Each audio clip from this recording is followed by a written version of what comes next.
guys, this is Louie B calling to wish my little bag of muffins, the Pitbull, Patricia, the biggest and happiest birthday. God bless you. May you stay healthy, be well, stay safe, and 100 more to follow. Can't wait to see you guys when I visit Texas. Have a great day. Bye now. Love you. Hello, beautiful people. I am Chaz, also known as the Love Machine, the Moist Maker, the Gangster of Love, and the Lady's Guilty Pleasure. I am here right now to wish my friend Pitbull the most fantastic birthday that she could ever have. I hope it's memorable.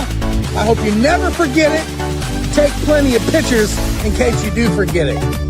Be fantastic. You are loved. All right, hey there, get in the truck. I just wanted to wish Pitbull a very special happy birthday. Today's your day. Happy birthday to you. And Pitbull, they said Sideshow was going to be jumping out of a cake. So please, please, please, please, please get a video of that so we can all go viral. Happy birthday to you. You're lovely and talented.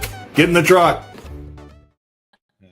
Hey, welcome to the award-winning 99% Radio Network here in the Fishbowl, broadcasting live from Fishbowl Studios here in Bedford, Texas. You're tuned in to Sideshow and Pitbull on this Making a Difference Wednesday. What's going on, Pitbull? What's going on? Happy birthday. Thank you. We are brought to you by the Glenn Lawson Law and the Biker Wolfpack. Oh! If you ride, make sure you have Glenn Lawson and the Biker Wolfpack on your side. That's 737 The Wolf. 737 The Wolf. Man, what's going on, Pitbull? Are you celebrating your birthday? I'm starting to celebrate. I already ate half the Mexican food you brought. Yeah, big shout out to Lupe's Mexican restaurant over on Central Avenue in Bedford, man, for supplying us some great eats. What did you think of it? It was good. It's almost gone. And I needed that. There's plenty more. I ate my portion. There's some little snacks for later, but it was delicious. Thank you. So what did you do for your birthday? Anything special so far? Right now, I'm here. That is my special. But yesterday, what are your plans? Yesterday, we went to Hawaiian Falls. Big shout out to our cabana people, our cabana boy. He served us drinks all day at Hawaiian Falls. It was awesome. It was me, my mom, and two of my girlfriends, and my son and his best friend. Spent the day doing that, and then I went to Uncle Julio's for their Taco Tuesday. I don't know if you have done that yet or not. They give you like a big lazy Susan of all the taco toppings.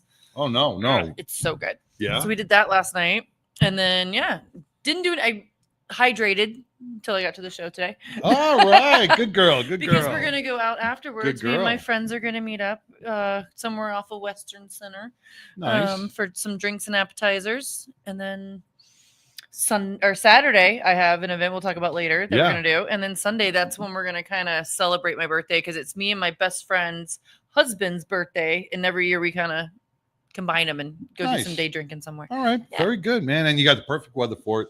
100 degrees. You definitely got the perfect weather for it. You know, we are coming off an amazing weekend with Beers and Betty's and the Hear My Cry Ride for Suicide Foundation motorcycle ride. Let's jump into real quick the Beers and Betty's over at Perry's Pizza and Tap House. That was fun. That was an amazing time. The DJ knocked it out of the park. He knocked it out of the park with that music bingo. DJ D-Man. And this is all about, when I have to give the power of networking. You know how I found him? How? So I went on my local neighborhood feed, know, your neighborhood thing, and said in search of a music bingo guy. And somebody actually tagged him in it. And then it worked out. Wow. And he was perfect. And he's going to be my go-to. He was phenomenal. Bingo guy. He was phenomenal. If not DJ guy. Yeah. He had the voice. He was definitely good. He had the weatherman voice. He had the weatherman voice. I had to stop. He talked to me and I go. Yeah. Just get mesmerized by it. Yeah. Yeah. He rocked out with the music bingo. All 1950s. Yeah. All the things. Don Graves knocked it out of the park. Don Graves yet again showed up 2 times in a row. 2 out of 3 times he's been there to sing God Bless America. Yeah. And all the proceeds. And it was nice to see Mary out there and Roy. But from roll call, all the proceeds from that event and raffles went to roll call. We're close to 800 in cash. We have not gotten the total yet for the cards because we have to wait a few days for Perry's to know what the totals were for the transaction and credit cards for those to go through for the tabs because they give 20% So that's going to wow. be. So you'll probably be over $1,000 raised. I'm pretty sure you'll probably.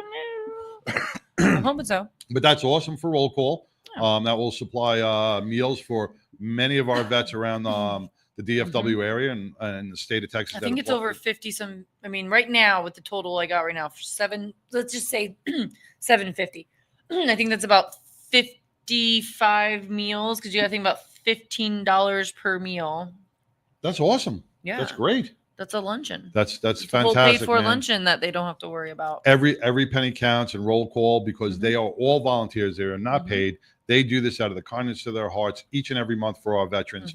So donate. Go to roll-call. Except for July.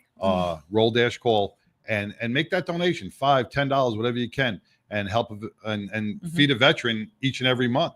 They have a lot of events coming up too. If you go to their website, I know they have a huge gun raffle coming up, and you can get on there. I think it was $10 per ticket. Oh wow, that's not too bad. But it was I can't remember what they told me. I've slept since then. But it was like $100 for 6 tickets. I think that was right. Okay. So that would be about right. You get one free ticket for $100. All right. Yeah. Bunch of gun raffle. Look it up on their website. They have a bunch of good events coming up. I get Shiner saying happy birthday, Pitbull. Shiner with the Southern Dogs. Hey, Cynthia. Hey, JFW. Caller number 2. JFW is on watching. Hey. Man, hey, welcome, John. And your mama and Ashley's are all wishing you a big happy birthday. Look at this guy sneaking in over here. But who let this guy in? I know. Beers and Betty's was amazing. Then I went, before I came to your event, I was at the Hear My Cry Foundation 10th annual ride for suicide. And Tavara Moore knocked it out of the park. This was the largest one so far in 10 years. Over 201 bikes. All the money raised, if you go to the Hear My Cry Foundation, all the money raised goes to mental health awareness programs, burial assistance, and anything else that the family may need that has suffered either a loss or is going through some mental health issues. So big shout out to the Hear My Cry Foundation for what they did on this 10th year. Let's see who else we got here. We got Marvin. Thank you, man. Hey, brothers and sisters, I've been meaning to trips in the house. Ooh. I don't know what that means. What does that mean? MIA, but trips in the house. All right. Trips in the house. Trips in the house. Trips in the house. It's okay. All right. At least you're pretty. Then we got Tattoo Mark just came into the studio. Gonna visit for where? Pitbull's birthday. There he is. What's up? What's up? We're gonna jump on to Pitbull's Tattoo Mark's having his summer bash August 9th, which we'll get into a little later on in the show. Can you believe the summer's like almost over? I know. We haven't hit triple digits yet. Well, it feels like it. It feels like it, but we haven't officially hit the triple digits. My kid's going back to school, I think, like August 13th. Like summer is like unofficially over. Once a kid goes back. Once it's over, like, whoo, summer. Yeah. And then I'm ready to put out all my Halloween. Yeah, get ready. See, hey, I already have started inside my house. I'm not going to lie. At the ride, Dave. I was gonna say, look at the bling you, like that you got bling, going man? on. That bling is nice. This is get some weights on that side. You need to shift it on your arms to even out the weight. Dave's jewelry. Dave, who was at Pinups and Pistons, who was selling all the jewelry at Indian Harley. Yeah. This piece of jewelry that I have right here, man, it is heavy, weighted, man, and it's all skulls, man. It is pretty nice, man. That is heavy. You got a little tan going on too. Nice. Yeah, well, that was from the ride. Oh, there you go. You're beating me. I only went out yesterday. I like that. It's very biker of you. It wouldn't be a show though when we're talking about skulls and everything else if we didn't pay tribute to Ozzy Osbourne and the Prince of Darkness, man. I grew up with Ozzy. I got to see him one time. Got to see Black Sabbath. Man, that was when music was real. Awesome that was when music was really, really, and it was down to earth. He's like the last living rock legend. No, you still got Alice Cooper. Alice Cooper's still out there. That's You true. got Metallica. Yeah, well, Metallica's a little later, but Yeah, well, he's a little later. Different kind of. To me, that's different genre, kind of dark metal, I guess. Yeah. I don't know. We got Pantera, right? Yeah. Are they still around? That seems younger though. I don't Yeah, know. I I guess. guess I'm thinking like the old, like, I mean, let's think 70s. Okay. All right. Yeah. Isn't that when he started? Yeah. Ish, Oh, six- yeah. I mean, Well, you know, Metallica wasn't in the 70s, I was- to my knowledge. I was watching a little documentary on Ozzy. You know, he started actually in like '68 with Black Sabbath, and just triumphed from there Sharon. until they ended up kicking him out of the band for, you know, alcohol use and drug use and everything else. But, you know, did you see that? Did you watch the last concert? Yes, I watched it again last night, but it, like, just the like seeing him and like how he wanted to stand up and like, yeah. I mean, what's a real moment from him, from his perspective? I know we're going, look at the legend up there in his last show, but he's going, Yep. I remember the last time I sang this song, I was here. Last time I sang this song, I was here. And he's sitting there and he's reliving all of it. I mean, what an epic, I hate to say ending, because I hate saying that, but he went out like a legend. Like he should. You know, but you know what? It reminds me of, and this may be pre you with Live Aid. When Live Aid, I don't even know what you mean by that. Queen, and when they did that in the UK, and all these bands came out and they raised so much money for charities. That's what his last concert. They raised $190 million for Parkinson's research and to try to find a cure for Parkinson, and some children's charities. It's just crazy, amazing. I agree. So, well, rest in peace, Ozzy. Though you are not here no more, your music will live on in our hearts and minds forever. We will continue to pray for your family, and hopefully those donations find a cure for that research that and cure Parkinson's. So let's take a quick break, and then we're going to be back, and hopefully Glenn will be in studio by then. Maybe. We'll see. All right. We'll be back right after this. Hey, everybody. This is Glenn with Glenn Larson Law and Biker Wolfpack Law. And I got one simple concept today. Don't be a tough guy. Don't try to do it on your own. And also, don't talk to the bad guys. So what do I mean? Don't be a tough guy means go get medical attention right away and tell the doctors everything that's wrong with you. Make sure to do that, because if you don't, it's going to mess up your case. Number two, if you have a problem with your roof, do you hire a roofer? If you have an injury situation and you need help, hire legal professional representation. Our firm is one of those firms, and we stand ready to help. Number three, most importantly, heaven forbid, do not speak to the insurance companies without legal representation. That's it in a nutshell. Thanks for listening.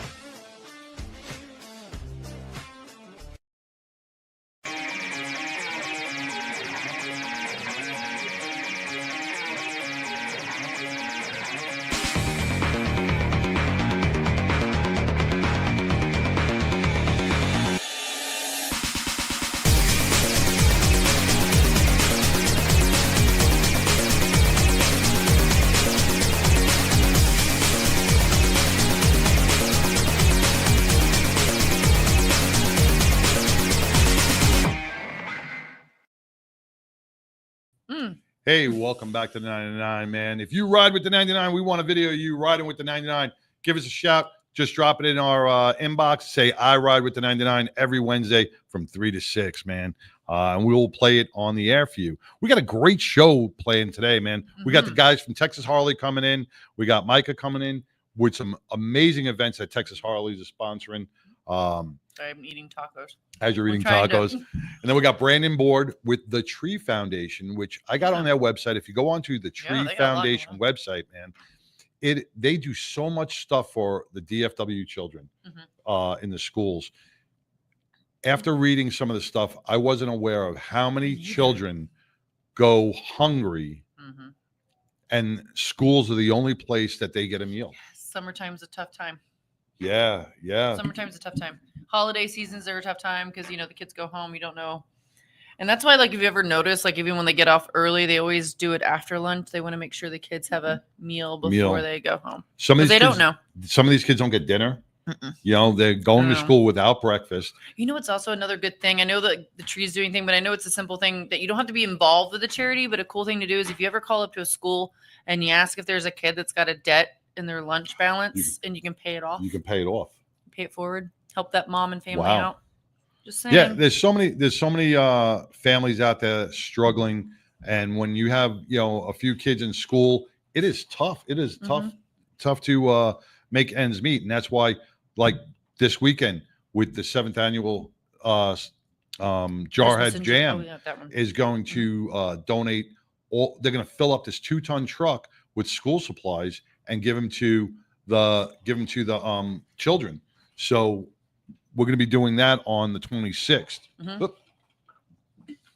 And I would be there, but you are going to Harley asked me to be somewhere else. You are going to be at a pinup contest. Yeah, I am. I'm not going to be in emceeing a pinup contest at Texoma. Yes, tell us a little bit about that. You know, it's kind of crazy. This is kind of like full circle because how I first got into pinup was my very first pinup contest was at the Black Gold Harley 4 years ago. Wow. Maybe. Okay. And Amanda was in. If you don't know Amanda, she's part of Harley. She was working at Black Gold. From my knowledge, she was like, that was her location was Black Gold. But now she kind of runs like a lot of the marketing stuff. And she reached out because Micah recommended me. Oh, wow. I know. So we need a tall chick. That looks good. Hey, we need a pinup on short notice. We need a tall pinup on short notice. Yeah. So they asked me to MC last minute, which, very nice. You know, not super last minute, like 2 weeks ago. It's an honor. It's an honor. I'm super honored. Yeah. Hell yeah. Yeah. I mean, I've never been up to Sherman. Well, what is it, about an hour? It's going to be an hour and a half for me. Hour and a half drive? That's not and then too bad. This guy over here is going to also help me be a judge. He's going to help judge the pinups. Oh, he's going to be tattoo marks and be judging pinups. We're going to have to put handcuffs on him, man.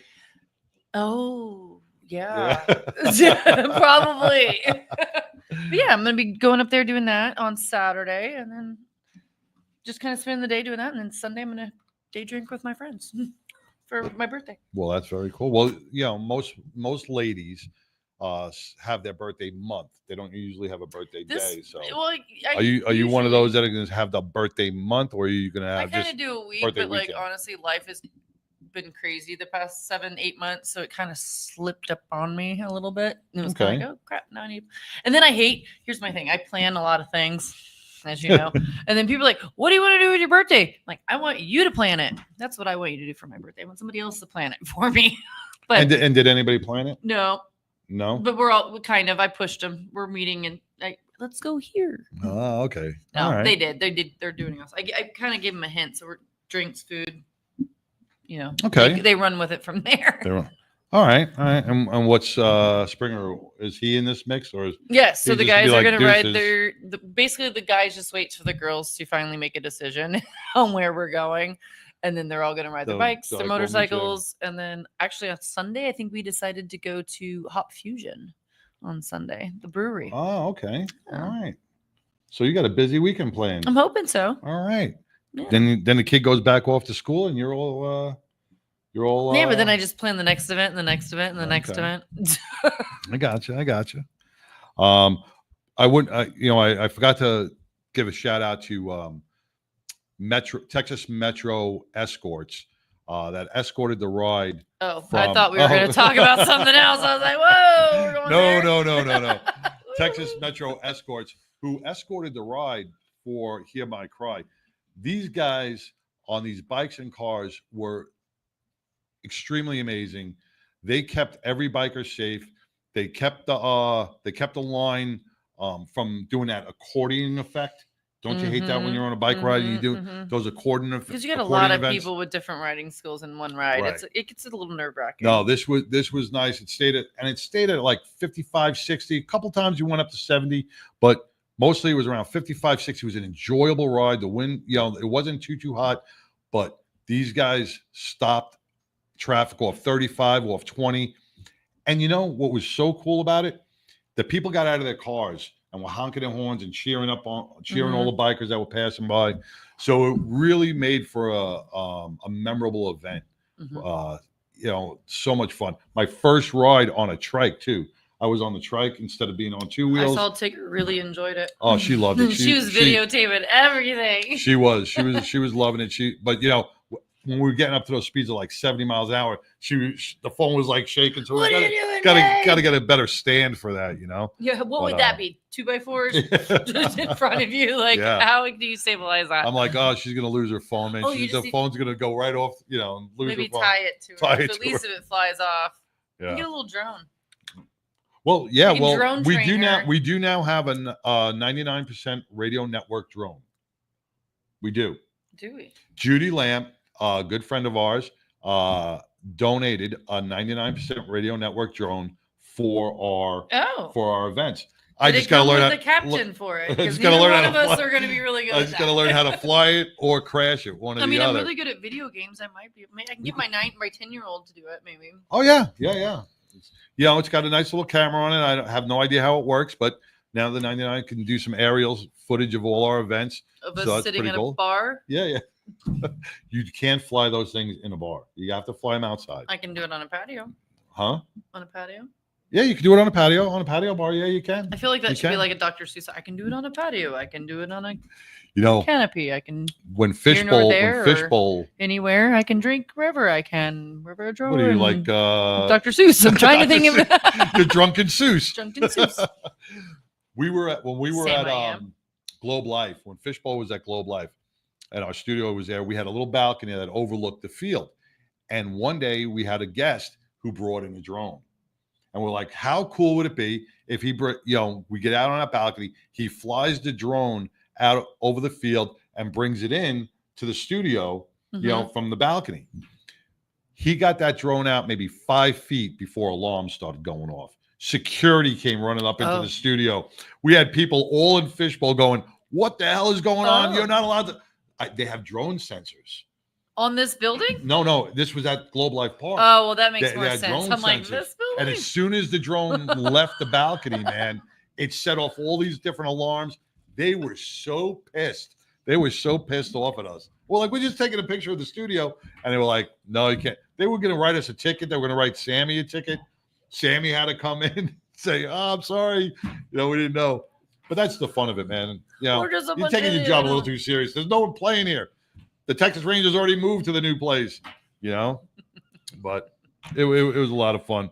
Hey, Tigger's on. Tigger's working at a Hobby Lobby, doing her thing, man, framing those frames. And we got Hobo on here. Hobo with the Thin Blue Line LEMC, man. And that's don't forget to support them on September 29th for the second annual golf outing over at Iron Horse. Sponsored by the Wolfpack. The Wolfpack. That's right. The we got Lori on yet or what? And I do want to say, Lori didn't show up yet, huh? Oh man. I do want to say, although we support everybody, I know we keep getting tagged in other people's stuff, but we support Glenn Larson and the Wolfpack. And that is our sponsor and our only sponsor. So we appreciate you guys flattering us by tagging in your posts, but we sponsor the Wolfpack and the Wolfpack only. Thank you. Lawyer-wise, we can only have one lawyer fighting for us. Otherwise, that's just too much. Yeah, that's right. And he does a great job. We love him. Yeah, he's supposed to be here now, but is he with Lori? He's probably with Lori because where is Glenn? Because they can afford vacations. Where is Lori? Lori didn't show up. They can afford vacations. I know. And here we're doing all the work. They're out doing their thing. What is that? How crazy is that? Man. We need to redo these contracts. Well, Tattoo Mark showed up. Tattoo Mark came in the house. Paying you either. Tattoo Mark came in the house. He came here to support Pitbull for her birthday. It's not because the show's awesome. It's because it's my birthday. It's your yeah. And I'm excited about always Harley when they come in. They always have fun events. And Micah's kicking ass over there. Speaking of the lawyer. Speaking about a man who's late. Now we're pressed for time. I was just claiming you. Yeah, Glenn. So, because I know other people are trying to claim us. Our other guest that's going to be on is Karen Hoffman with Ageless Men. That's something that we're really going to talk about. It's something that's who doesn't like an ageless man? A lot of men don't like to talk about erectile difficulties. We're going to talk dicks today. Well, Karen has a way to help you out in those ageless men. This is why you wanted it on my birthday show. We wanted dicks on your birthday show. It didn't make sense till just now. All right, we're gonna take a quick break. We're gonna come back with Glenn Lawson with the Biker Wolfpack right after this. Stay tuned. Biker Wolfpack Law is a safety organization founded by myself alongside Robert Howell with the primary focus of motorcycle safety, advocacy for injured bikers, and just general protection for those injured while riding motorcycles in the great state of Texas. Biker Wolfpack Law is a division of Glenn Larson Law Injury Attorneys, which is my firm. What's different about Biker Wolfpack Law is it's a community-based, event-based connection component to make sure that motorcyclists have all of the safety information they need, all of the legal information they need, and frankly, if needed, that full-blown legal advocacy in times of injury through no fault of their own. One of our big events is we do ASM classes, which are accident scene management classes, which are put on with the Road Guardians, group of riders that are usually EMTs, doctors, nurses that also ride. And so they know what can happen when you're out there by yourself. And so it's a very intense class, like how to do tourniquets, how to get a helmet off of a person without hurting their neck more, how to get somebody out of the middle of the road. We do those a couple times a year, and the more safe riders are out there, the better it is. The second division and component of Biker Wolfpack Law is to sponsor local musicians at bike nights or other community events that involve motorcyclists, but also just the community as a whole. And then third is larger charity organization events or rides to get out in the fresh air and have some fun.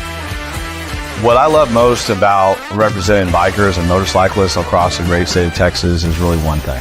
It's about hearing the story. It's about going to motorcycle events, constantly meeting new people and making new connections.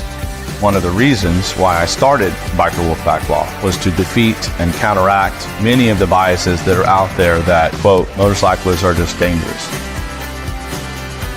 Make sure that motorcyclists are seen as exactly who they are, very hardworking, very responsible, and very dedicated individuals that deserve the justice that they need.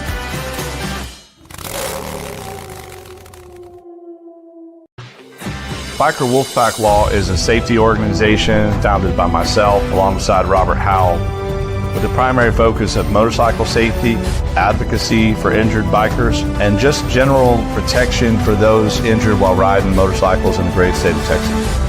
Motorcyclists have all of the safety information they need, all of the legal information they need, and frankly, if needed, that full-blown legal advocacy in times of injury through no fault of their own.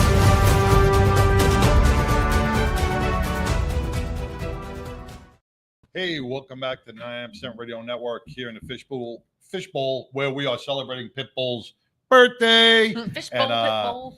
We welcome Glenn Lawson with the Glenn Lawson Law and the Biker Wolfpack. Welcome, Glenn. Appreciate y'all very much today. Yeah, you came back from vacation. We missed you last week. Sure. But you learned a lot on that vacation. I guess you were up in Colorado, right? No, this one I was actually in a place called Guadeloupe, which I learned is actually the Hawaii of France. It's in the Southern Caribbean. Caribbean. Rub it in a little bit more. Yeah, I know. You're saying Colorado. No, I'm in an island of Shut France. up. I know. You asked me. It is what it is. I was windsurfing. Very nice. Yeah. Very nice. Trying to. That's why you look refreshed. You look really refreshed. I was spending time tan. with my most favorite person, my wife. So we finally got some time, just the two of us. So that was great. It's been a very busy last couple of years, and there's been a lot of things going on. So I was grateful to have that time. Very cool, man. Very cool. Well deserved. Glad you're back safe. Sure. What are you bringing us today, man, on biker safety and law? I got something interesting and something useful and something fun. All right. I like three things. So the fun part is also related to the motorcycle safety component today.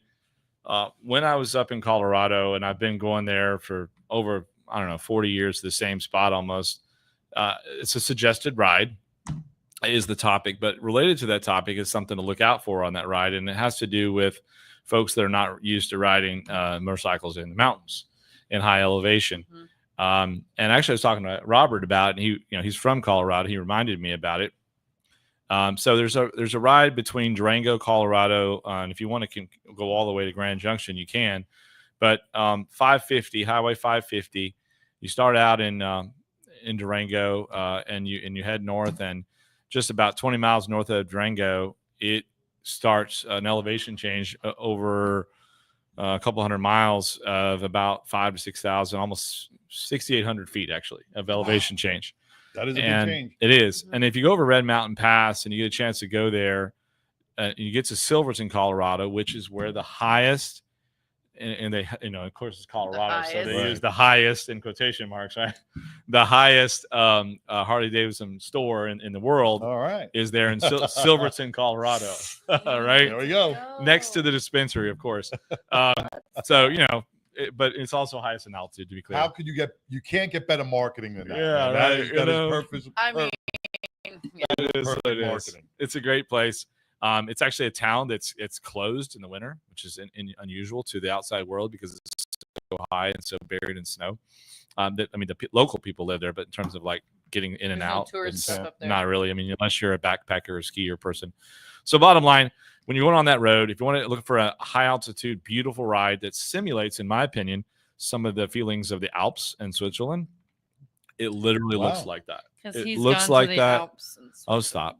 It looks like that, and it's beautiful, and it's very snow-capped and green, and I mean every wildflower you could possibly imagine, and camping along the way.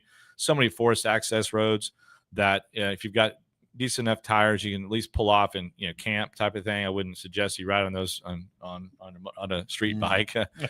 And what I wanted to visit with y'all about is on those mountain passes and those roads. We all know about grass clippings down here, right? Right. Well, up there, you got a lot of folks in the summer riding Jeeps. So they pull off, and you're going down a thing, and you're like, oh, you're cruising, and all of a sudden you don't see around the corner, a Jeep pull out, and there's gravel and mud and shit everywhere. And I mean, wipe out. So you just have to be super careful up there. And then, of course, if you go to the hill country, and I would suggest if you've never ridden in the mountains, you don't just like, it's for young riders, right? Oh, I want to ride my motorcycle all the way to Colorado and have this whole like personal mission and all this stuff, right? No, go ride in the hill country, get a little feel of what it's like to downgrade the clutch, to downshift the clutch real quick, because you're going to have to do that. You look at the Twisted Sisters, and you see so many accidents. I mean, they have a website just dedicated to accidents on Twisted Sisters because people do not realize or they can't navigate those turns, and they hit them a little too fast, or there's other traffic on there that's coming the other way. Yep. So definitely be familiar with the roads that you're going to go on. Take them slow the first couple of times. Get your bearings set before you decide to, pop the clutch a little faster. So with that, just know your map. There's a lot of group rides that go out there, and I was talking to Robert about something that happened to him many years ago, and he was sharing with me that when he was in the group ride, he was riding too tight, with the person in front of him, and they didn't communicate about where they're going to stop. Right? Simple thing, so simple. Just please make a map, and don't just rely on the phones, because guess what?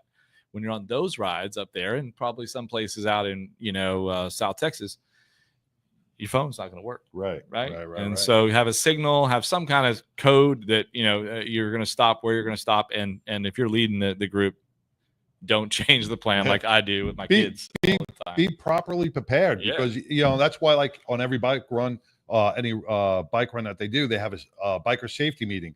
And they give you what exits they're going to be taking, which lane you should move into, and at what time. Yep. Stay out of this lane because traffic's going to be coming up fast. And this is not for them just to hear themselves speak. It's for your own safety. Sure. So when you're on that ride, just be careful because there's also a lot of temperature change. It's usually between 30 to 50 degrees temperature change within a 2-hour period. So just be prepared for that. In the middle of the summer, it's beautiful. You can go up there. There's it's 65 degrees, and I mean it's just beautiful. So that's but that's my tip. But even that change, man, when you're riding, if you're in just a cut and a cut off shirt, and all of a sudden now it's getting a little colder, you're like, oh shit, trying to get yourself together and want to pull off to the side of the road. Yeah. Yep.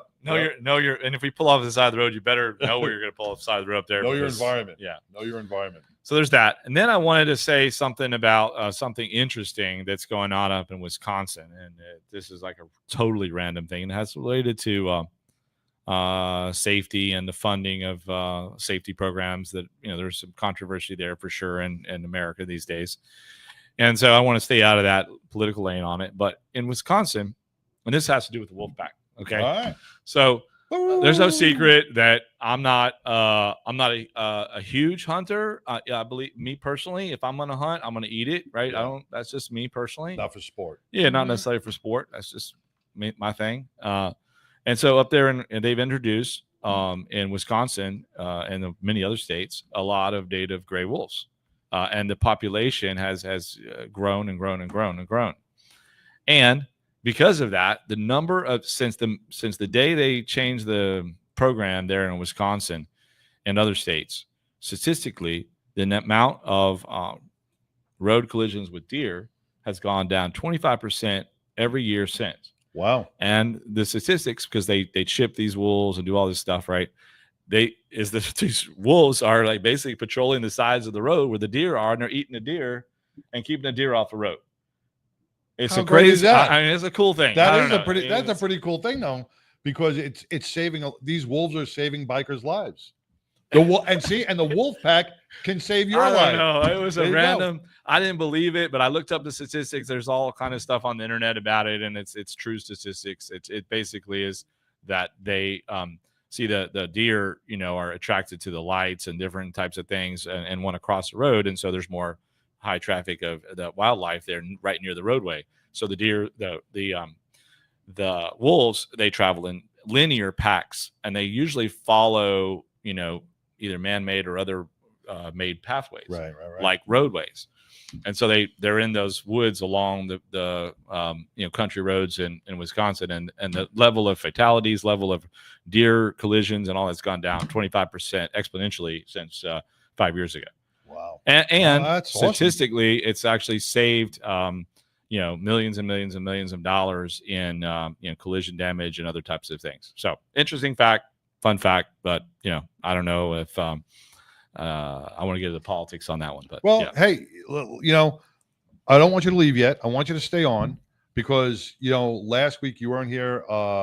And I know when you left, Lori wanted to ask you a few questions. She wanted to bounce some stuff off you because this is what it's all about. It's getting the proper answers from the proper people. So we're going to take a quick break. And is Lori on?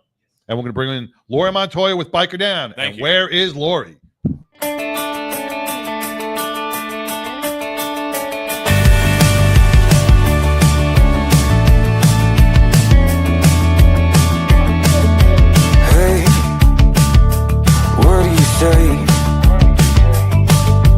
This whole town could be red by the end of the day.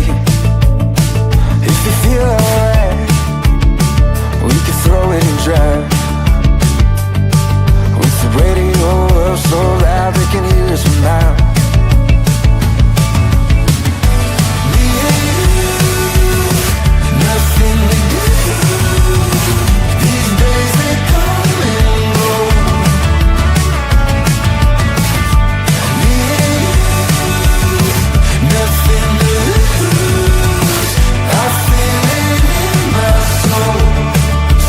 Let the good times roll.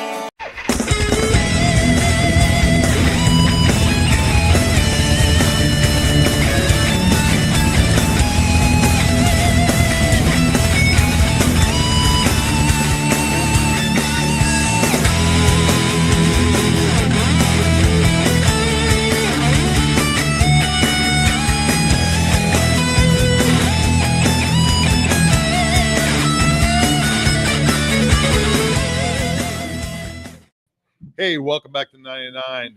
We are here with Glenn Lawson and the Biker Wolfpack. And on air, where is Lori today? Lori Montoya with Biker Down. Welcome, Lori. Thank you guys. Happy birthday, Pitbull, you beautiful thing. I made you a hat just like this.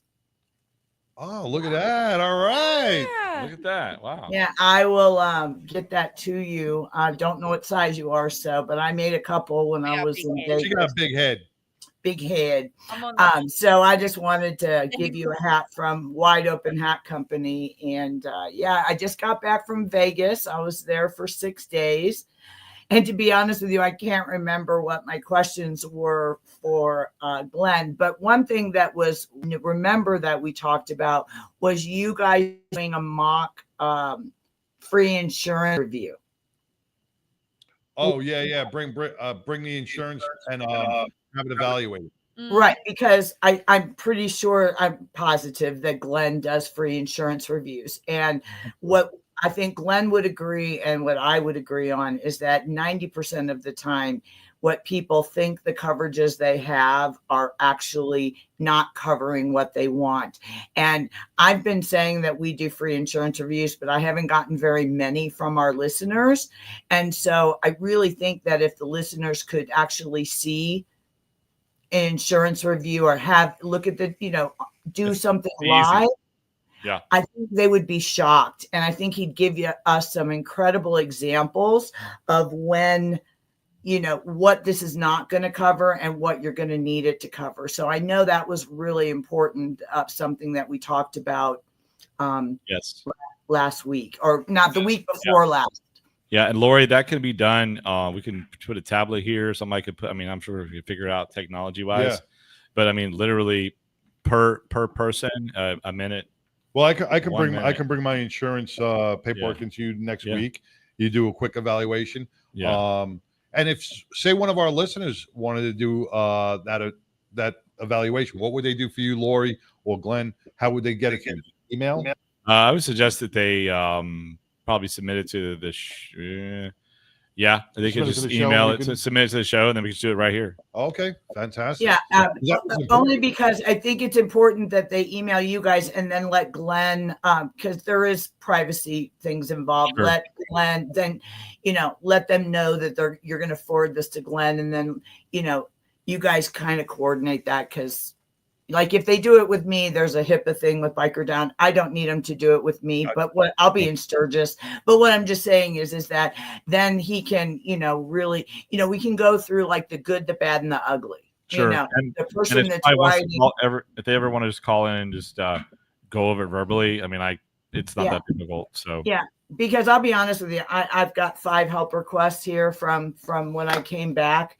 And, 2 Florida people, well, you don't have to have insurance in Florida. And, 2 of them got hit by drivers not driving with any coverage.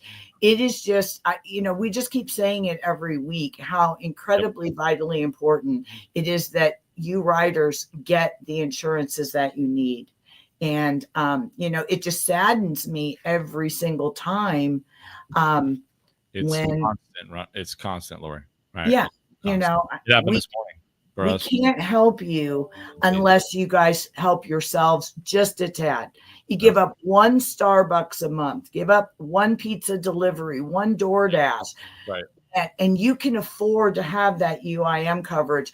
I also had a guy that was working for a bike instructor school out of Tampa.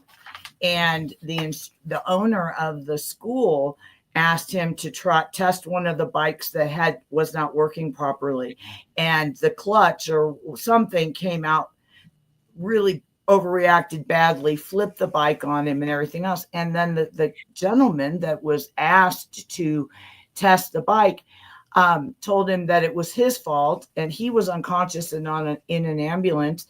The video camera that the schools normally keep so that their equipment stays safe has miraculously disappeared. But it brought up a really interesting point that I felt was when we send these people to endorsement classes, how do they know that the bikes that they're riding on and testing on are properly insured, and who's liable? So there's a good question for Glenn. If I'm taking an endorsement and there's a malfunction with the bike and I get severely injured, who's at fault and who do I sue, hypothetically? So it depends on the state. Is the first part of that. It has to do with the concept of permissive use.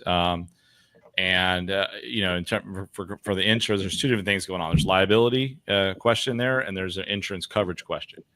And so the first is always to make sure the coverage is there, and the proper place. If you're ever going to do one of those rides, make sure to that your insurance will also cover you if you're going to ride someone else's motorcycle, right? And so, again, back to what you were saying, Lori, full coverage is not always full coverage. You got to know, my insurance covers XYZ. And so don't try to do it yourself. Just, consult a professional. Any good injury lawyer that focuses on motorcycle recovery can make that analysis. I can do it in 35 seconds per person. But here was what my problem is first of all, that's probably a state certified instructor. So, kind of like when the Uber driver, you get hit by an Uber driver, they require you to have a certain level of insurance. Then it was like, okay, is he an MRF? And I'm not trying to throw these organizations that are training riders under the bus, but you get a motorcycle rider or a new rider that, okay, I'll take the endorsement, and they don't know to say, hey, what kind of coverages are on the bike and everything. Right. And then something happens. And it was just a really interesting legal issue and insurance issue and things like that of why having the insurance for yourself. So Lori, was the person, I didn't get it all. Was the person doing a training course? He was a 1099 instructor. I gave this to Matt at Matt Law. But Matt said there's nowhere to get anything. But anyway, he was a 1099 employee. The bike had been malfunctioning over several months. The owner was trying to fix it. He said, hey, get on the bike and let's test it. I've worked on it. Let's test it. And then it all went kafunkle. Kafunkle. The Lori new word, kafunkle. Yeah, kafunkle. It's a word. I play Scrabble. I like it. And that, he's obviously unconscious. And now the owner is denying that he told him to get on the bike and, saying it was his fault. And it just turned into a mess. But my point is that when you go to a class, find out what the coverages are. Again, you hate to say that, but we live find out what your own coverage is too, to make sure that when you're riding your friend's bike or anything like that. Yeah. Right, too. So same kind of scenario, but there it's the issue there is going to be focused on what happened before that he got on that motorcycle, not all the comments and what happened when he was unconscious. That doesn't matter. It's all focused on what the guy knew or should have known is the issue. If he knew or should have known that the guy shouldn't have been riding it and he did disclose it, maybe there's some liability. It's a tough case for sure. I know Matt, it's probably saying that too. You bring up a good point too, Lori, because I'm trying to grasp what you guys are talking about, but I'm thinking about like the Metro driving schools, right? On the same concept. 4 kids get into a Metro driving school car, and they get into an accident. The kid in the back seat gets hurt. I wrecked my driver's or whatever. Does that insurance cover all of it? It wasn't me. Is it kind of the same thing? Yeah, T-boned. There's and again, there's basic. You pay for what you get in life, right? So, like, if I'm not mistaken, it's been a little while since I did driver's ed, but with those classes, you have to have coverage, and liability coverage is what all is required. Covers it in that situation. It would cover the passengers if the young driver was at fault. With liability. Yeah, but when there's, we all know there in Texas, for example, there's 2 numbers on the insurance policies, and the bigger number is if there's 2 people or 7 or 18. Split? Yeah, there's only going to be. So, like, if there's 3 kids or 2 other kids in the car, or that's 3, and if it's a $60,000 policy and each of them have $30,000 in medical, it's going to be upside down pretty quickly. Wow. Yeah. Now, okay, so here's a question that people would find interesting. So I'm in the back seat or whatever, and I have I bet you are. And I'm only 5'4". I'm very limber. So I'm in the back seat. So the parents have the kid taking the driver's class. He's got a permit, so therefore he should probably be insured. If he had underinsured motorist or uninsured motorist and he was in the back seat of the car and the driver that plowed into them or whatever had nothing, would they be able to use their UIM? The question is, the side question is, does your UIM coverage follow the person in another vehicle, which is what you're talking about indirectly here? For that kid, it would potentially apply for him and him only. Right. Yes. Yeah. So it's just some interesting concepts. UIM is different for every state. For all the listeners out there, it's totally different. Some states you can stack it, some states you can't. Sometimes it's by the car only. In Texas, it usually travels with the person. But this is why I don't need to know. This is why I call you. I'm over here going, I don't know. You just I'm going to call Glenn, and he's going to help me through it. You just but you're going to call Glenn after it's happened. And so I think one of the great things that what we're doing is call Glenn now. Knowledge is power. Get the insurance review and find out what you need, because insurance companies are not our friend. They're going to find every way possible to try to not pay us. You know what I could do is I could just get what I would consider a really good version of what's supposed to happen, an example of a coverage sheet, a declaration page, and just black out the person's name and the VIN numbers and all that, and just literally post it in the thing and say, everybody, make sure you have at least this coverage. Okay, that'll work. That's one way we could handle it. Yeah, and full coverage is a myth. Because maybe some people want a little bit more. They'll just ask you and more than willing. The main thing too is don't be afraid to ask those hard questions. Don't be intimidated by an instructor or anybody out there. Know what your protection is. Don't be afraid to go to the instructor and say, "Hey, what kind of insurance coverage are you carrying?" Because they can call you without having to get a consultation. I think that's what's intimidating for me is I just want to ask questions instead of looking it up. I get intimidated by just reading it online because I think sometimes it's all BS and I want to hear it from somebody's voice. It's so interesting, but I feel like I'm taking Lori's time here, but that's okay. I've studied this recently. There are too many lawyers and too many doctors and too many accountants who make stuff way too complicated. Okay. We know what we know, and you know what you're great at in your professions, and we know what we know, and we want to share that information and make it public knowledge to everyone so that it benefits everybody. And so please don't hesitate to do that. Inherently, there is a guilt associated or a hesitation to call a lawyer because maybe there's been a negative experience with a lawyer before, or they're thinking that it's just going to be about the money because of all the bullshit we see on television. And so I'm just saying, hey, man, we're regular guys and and women, and we're ready to hear it and serve, and just let us know how we can help.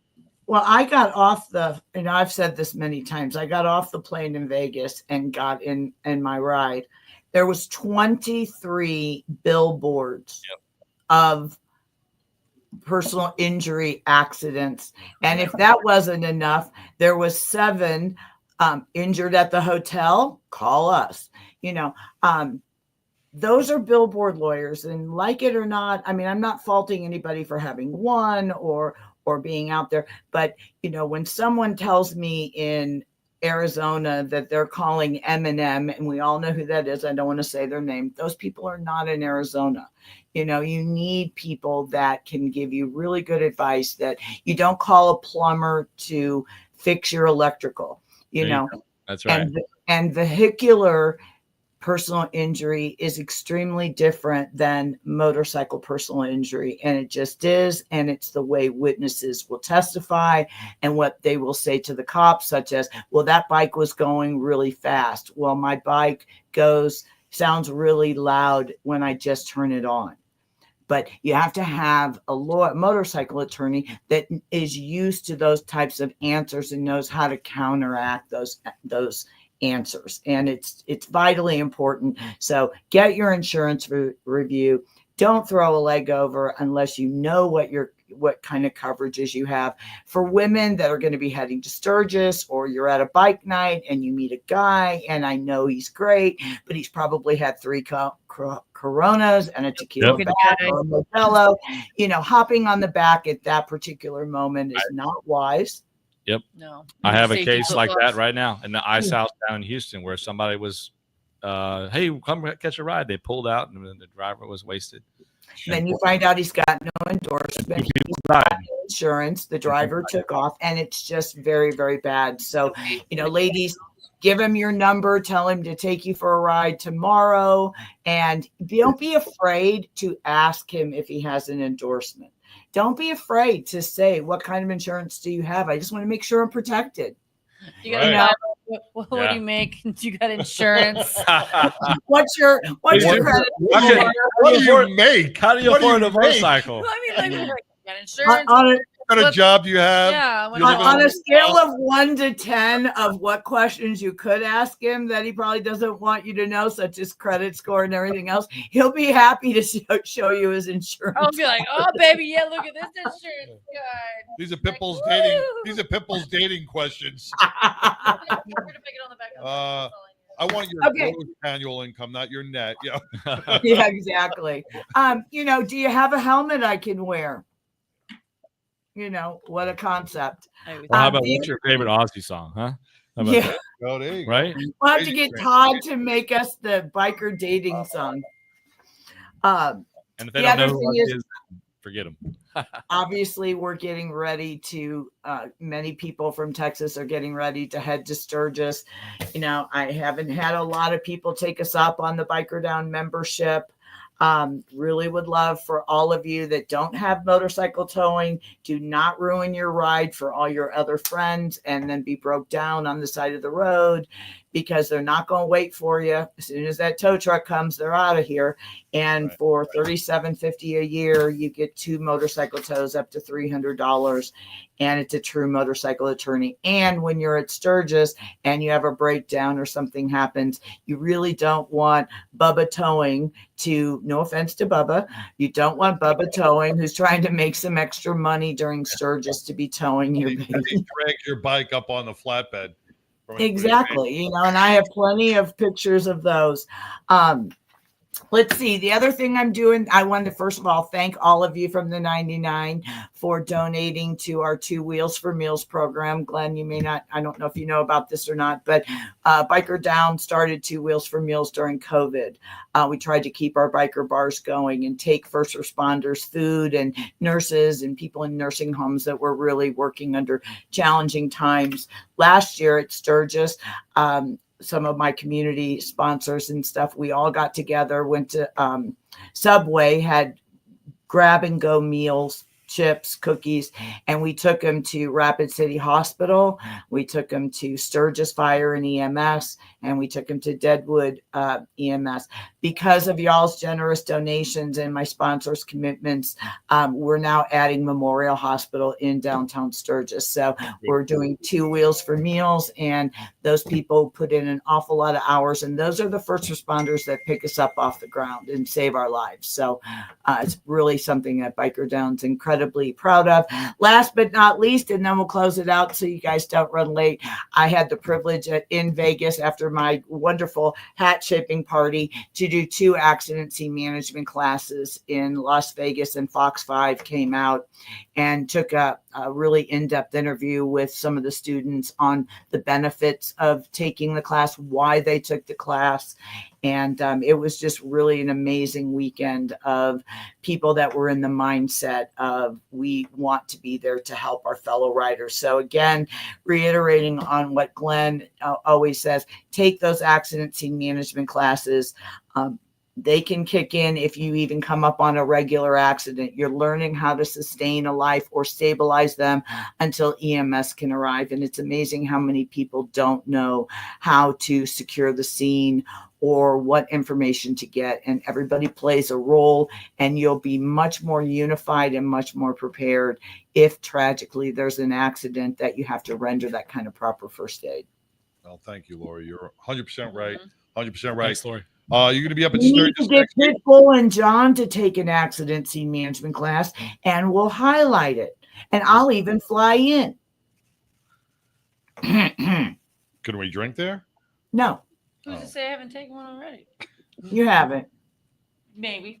It's your birthday, girlfriend. You can get away with anything you want. We'll get one going. We'll get one going.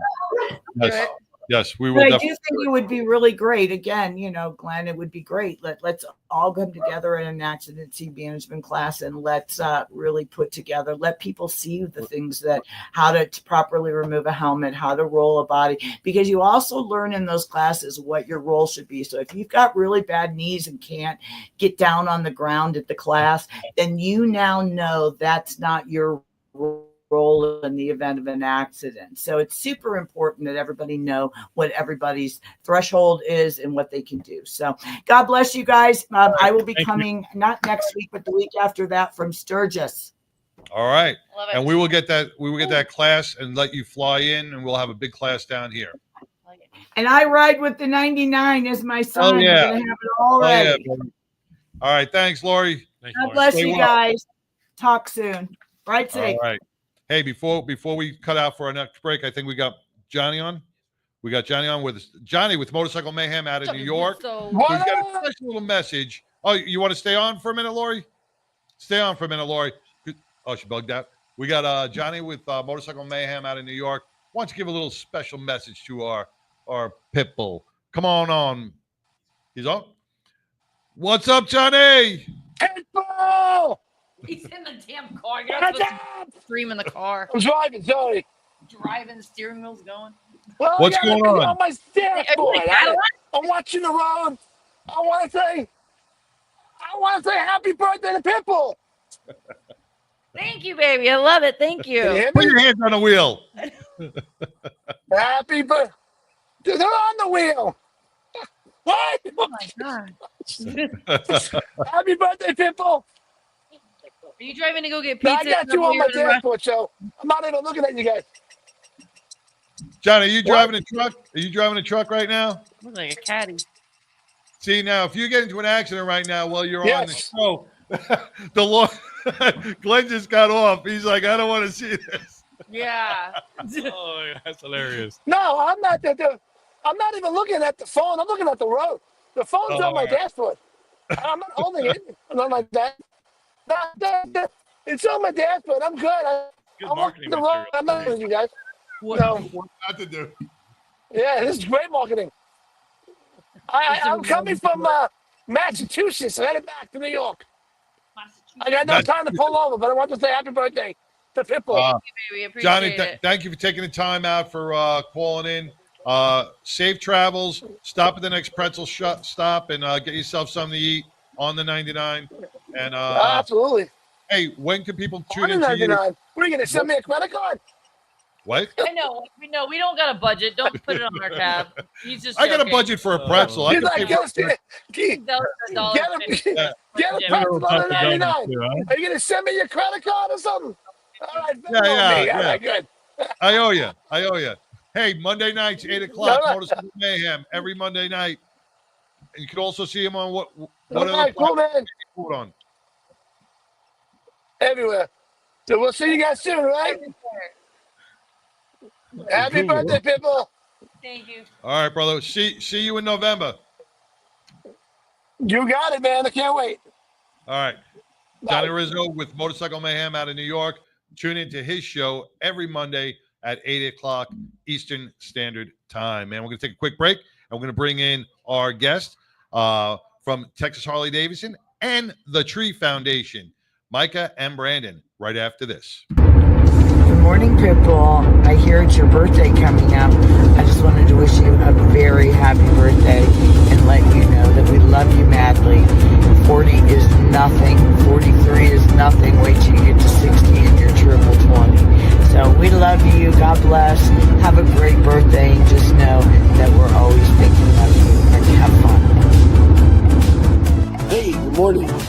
On behalf of the Tattoo Mark Foundation, me, myself, Tattoo Mark, would like to wish the one and only Pitbull, a.k.a. Mrs. Claus, a happy, happy birthday and many, many more to come. May God continue to bless this media and everything you do for others. You are amazing, and keep doing what you're doing because you know what? God is beside you 110%. Happy birthday again. Howdy, Pitbull. This is Hobo with the Thin Blue Line Law Enforcement Motorcycle Club. Wishing you a very happy, happy Pitbull birthday. I was in an accident 12 months ago to the day. I was driving on southbound Santa Fe and somebody did a suicide left in front of me and I T-boned him at 45 miles an hour. From that point forward, I don't remember anything for the next 18 days because I was in a coma. She broke 9 bones, lacerated my spleen, put me in the hospital for 21 days. I remember none of it. Biker Down was founded in 2011 after riding several rides over the summer and seeing, tragically, my friends get injured. And I felt that there was a need missing in Denver and in Colorado for an organization that helped the biker community. As you may know, the bikers are one of the most charitable entities out there, and what we do is provide them a variety of services such as medical equipment, financial assistance if necessary, and a plethora of resources to help them stay afloat during the hardest time in their life, which is their recovery. You know, my biggest hope is that I'll never get another phone call that a biker's gone down, but you know, that's not realistic. So I think my true realistic dream is that we can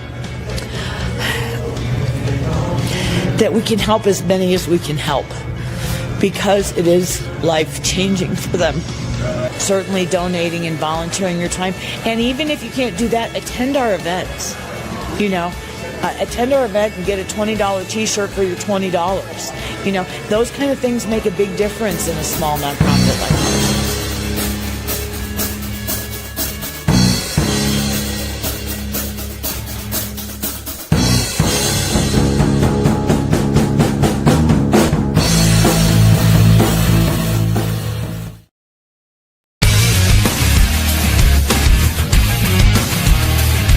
Hey everyone, my name is Alex Arkangelski, CEO and co-founder of Break Free Technologies, and this is Break Free, a motorcycle helmet accessory that easily mounts to pretty much any motorcycle helmet out there, and it's the simplest way to improve your visibility day or night. Break Free's got a sensor array built into the unit itself, so there's nothing to mount to the motorcycle, there's no wiring, everything is inside the unit. It's got 100 ultra bright LED lights that light you up during the daytime and nighttime. Anytime you slow down, Break Free activates, no matter how. Engine braking, downshifting, regular braking, emergency braking, you slow down, it turns on. Break Free is a small company. We're only 4 co-founders and 1 employee at this point, and we're all passionate motorcycle enthusiasts. We love riding, and we've created this product for our community. We wanted to make sure that motorcycle riders are safe and seen out there on the roads. We saw a huge need for visibility, and that's why we've created this product.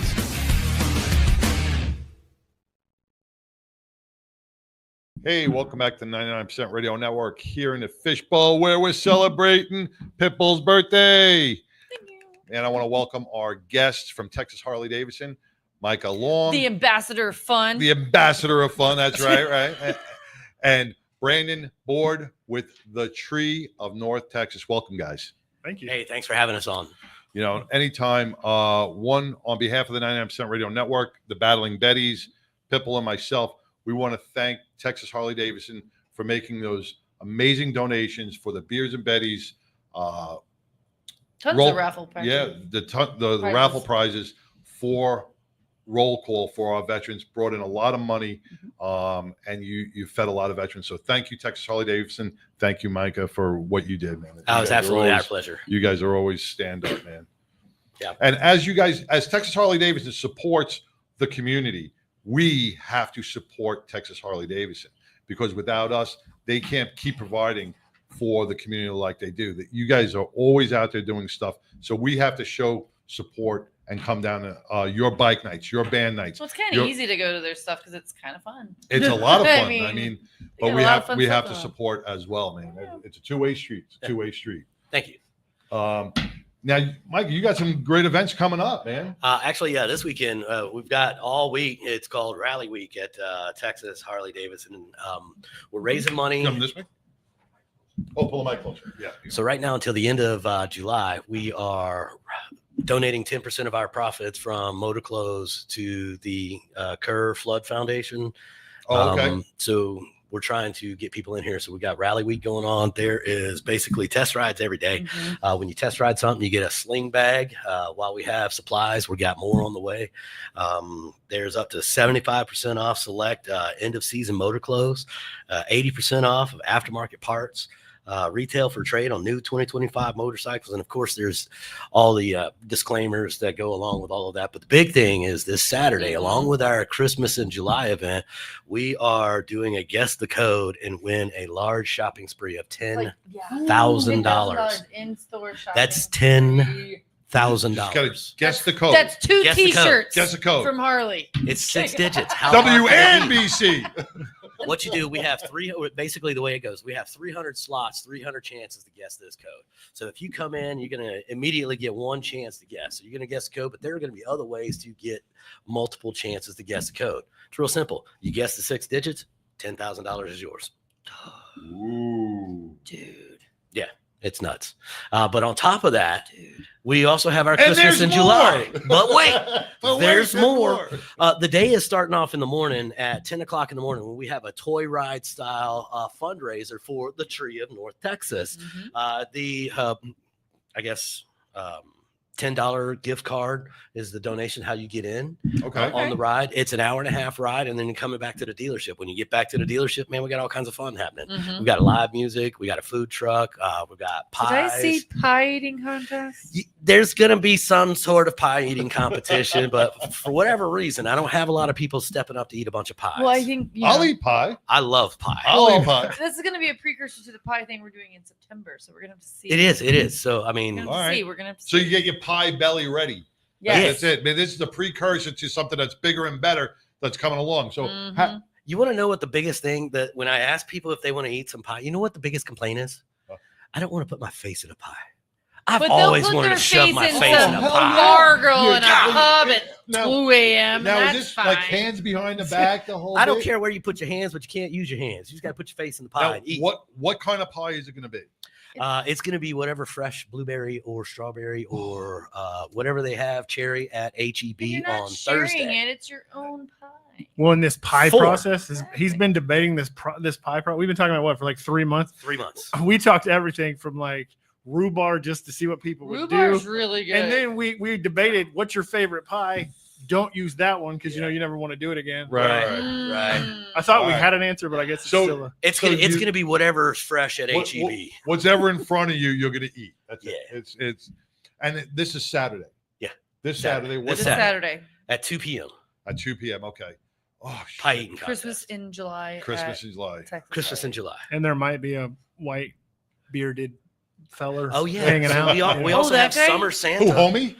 No, we got Oh, Summer Santa coming, and I met him today. And let me tell you, if there was a dude that could pull off the Summer Santa, this is the guy. Well, this is where he Not comes only in is he the- ripped, yeah. he's got the most perfect yellow beard it's or really- white beard. I mean, it's just It is years of training that he has done. A lot it's of like grooming Rip on that. Van Winkle's little cousin. Ooh, It's amazing. I like the Very reference. cool. Very cool. Very cool. And they can bring the $10 gift cards that day as $10 well? gift cards are $10. going to be donated to the Tree of North Texas, and that's So you're why I saying brought gift card. Brandon. So it's not cash donations. No, either. we Gift want card MasterCard donations. or Visa gift cards. Okay. Are there? I mean, I am a nonprofit, so if you wanted to hand me 'Cause that can pieces go of to paper with something dead else. presidents, we would be perfectly fine. So with there's that. a way to they don't Right. have to. You're not going to turn away. No, I mean, I don't know if you know how the nonprofit world works, but we don't Just a actually little like bit. money. If you bring it, we would prefer no. So we've got, we're actually wrapping up all kinds of cool stuff for the summer. The summer, whenever students get out of school, it's like our Super Bowl. For instance, we have Micah actually came out today. We have a kids camp. It's where we have underprivileged students that don't get to see some of the coolness that they may get to see, in other places. So today, Micah actually brought out a bike, and they got to climb all over it. And he's come out. This is his third time. It's a 3-week camp, 3 days a week. Tomorrow is our final day. He's come out each week, and we poll our kids to see who's their favorite. and so far he is 2 of 3 weeks. However, I will tell you. Well, usually when a guy brings a motorcycle, you're gonna be the talk of the town, right? I beat up a fire truck though. He did. He You did. beat out a fire truck? He did do that. Now that says something. Now there is a rumor that tomorrow there's going to be a water cannon, but we have. I don't want to set the bar too high. What time is that? There's no bar too high for Harley. Yeah. No. So, but I will tell you. So a little bit about us. Yeah, let's take one quick break and then let's get back into what the tree is all about. All right, we're gonna hear from play one of Pitbull's happy birthdays. Just one of those. It's fine. Ready? Let's go. Happy birthday to you. Happy birthday to you. Happy birthday, happy birthday, happy birthday to you. Hi ho! I just wanted to tell you happy birthday and I love you. And I'll see you next week so we can eat some crabs. Okay? Love you. Bye. Bitch. Hey, we are back. We are back, man. Hi ho! That's how I'm gonna start introducing you when we come out and say, hey, hey ho, Hey ho, hey ho, hi-ho, hi-ho. Off to the studio I go. Hey, we're back. We're back with Micah along with Texas Harley Davidson, the ambassador of fun here in About Saturday's events, along with Brandon Board of the Tree of North Texas. Welcome back, guys. Brandon, I looked at that website, and what you guys do for the children of DFW is amazing. And I'm probably only scratching the surface on what you guys do. So, first of all, I have to address two things. Happy birthday. Oh, thank you. And two, Micah has the coolest title of anybody ever. Ever. And I've known Micah a long time, and I've known some other people that have been in his role. And whenever I would introduce people as to his title, they're like, "There's no way." And that is legit. This is legitimately It's legit. the ambassador of fun. So, and he is a fun guy. And like I said a little while ago, that he Like brought a his mushroom. bike out. I grow on you. Yeah. I'm a fun guy. I'm like a mushroom. So now, not saying you'll ever lose your job, but like when you go onto a resume and you go, he was the ambassador of fun. You gotta hire him. You gotta hire him. You know, Lockheed Martin. Oh, listen, Micah is the ambassador of fun. Hired. There we go. Dude, what can I do at Lockheed Martin? You be the ambassador of fun. So I was an ambassador of fun, Everybody but needs in my former life, I was an EOD tech. So let's see, Lockheed Martin, Or Bell fun, Helicopter. and explosives. That sounds like fun. I like explosives. You can blow stuff up for just Get paid for for fun. Exactly. See, and That does everyone's sound jealous of your title. Sounds like a YouTube channel to me. Oh, Brandon, once again, the Tree of North Texas. And this is the real Brandon, not the picture we. Yeah, I changed that. It was cool. I'll be honest. My wife was like, "Who is this picture?" So we Googled my name. Come to find out, there's a very successful high school student named Brandon Board.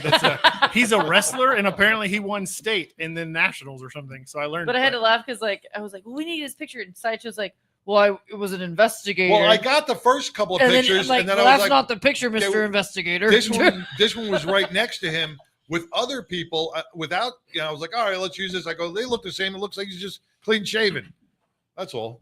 Yeah. Well, whoever that guy is, he's been Googled a few times. He has been. He's popular. So. I see. Yeah. Right.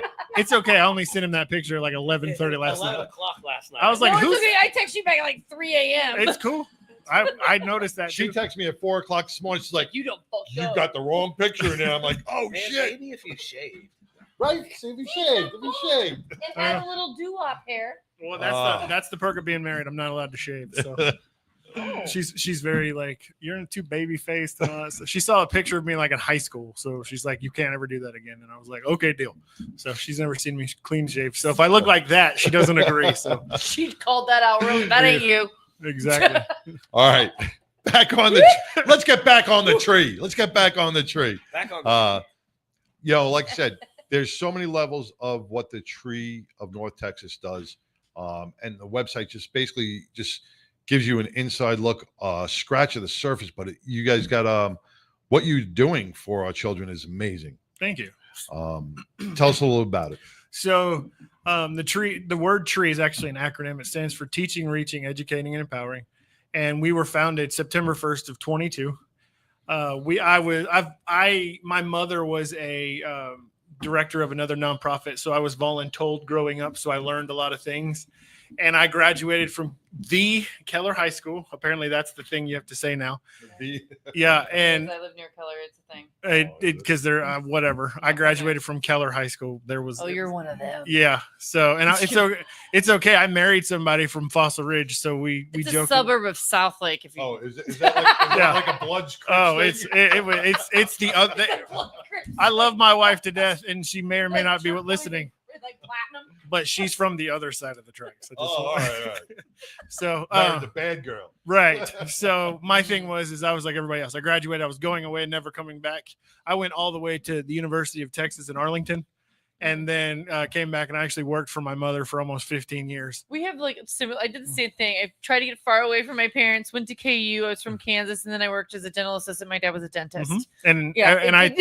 And I tell people all the time, if you ever have the opportunity to work for your parents, don't. I learned everything I am from my mother, but my goodness, I can't tell you. We probably butted heads harder than anybody else. My mom's probably watching. My mom bought a one-way ticket. She's been here about 5 weeks now. Oh, really? Hi, Mom. Love you. My No, parents just do. I live less really than do. 10 minutes from me, so at least there's an opportunity for yours. And they may or may not be watching and listening too. So No, hey, she always comes in. Mama watching. Yeah. Well, I got my father, Peter Colley, watching all the way from the UK. Your father, he's younger than you. Shut up. But he looks older than me. Well, welcome, Stitch. Stitch all the way from the UK, man. Thank you for tuning in, brother. I appreciate it. I know it's probably about 11 o'clock past your bedtime. But once again, back to the tree. Eventually, we'll get there. We're getting there. We're getting there. And we're at a root right now. We're growing. And I will tell you, September 1st of 22. So we are almost to our third birthday. I've had relationships with Texas Harley and other groups for years through other organizations, and I will tell you that we have about 125,000 students that qualify for our services just in the 4 school districts that we partner with. Wow. Whenever you talk things that like was 125,000 plus.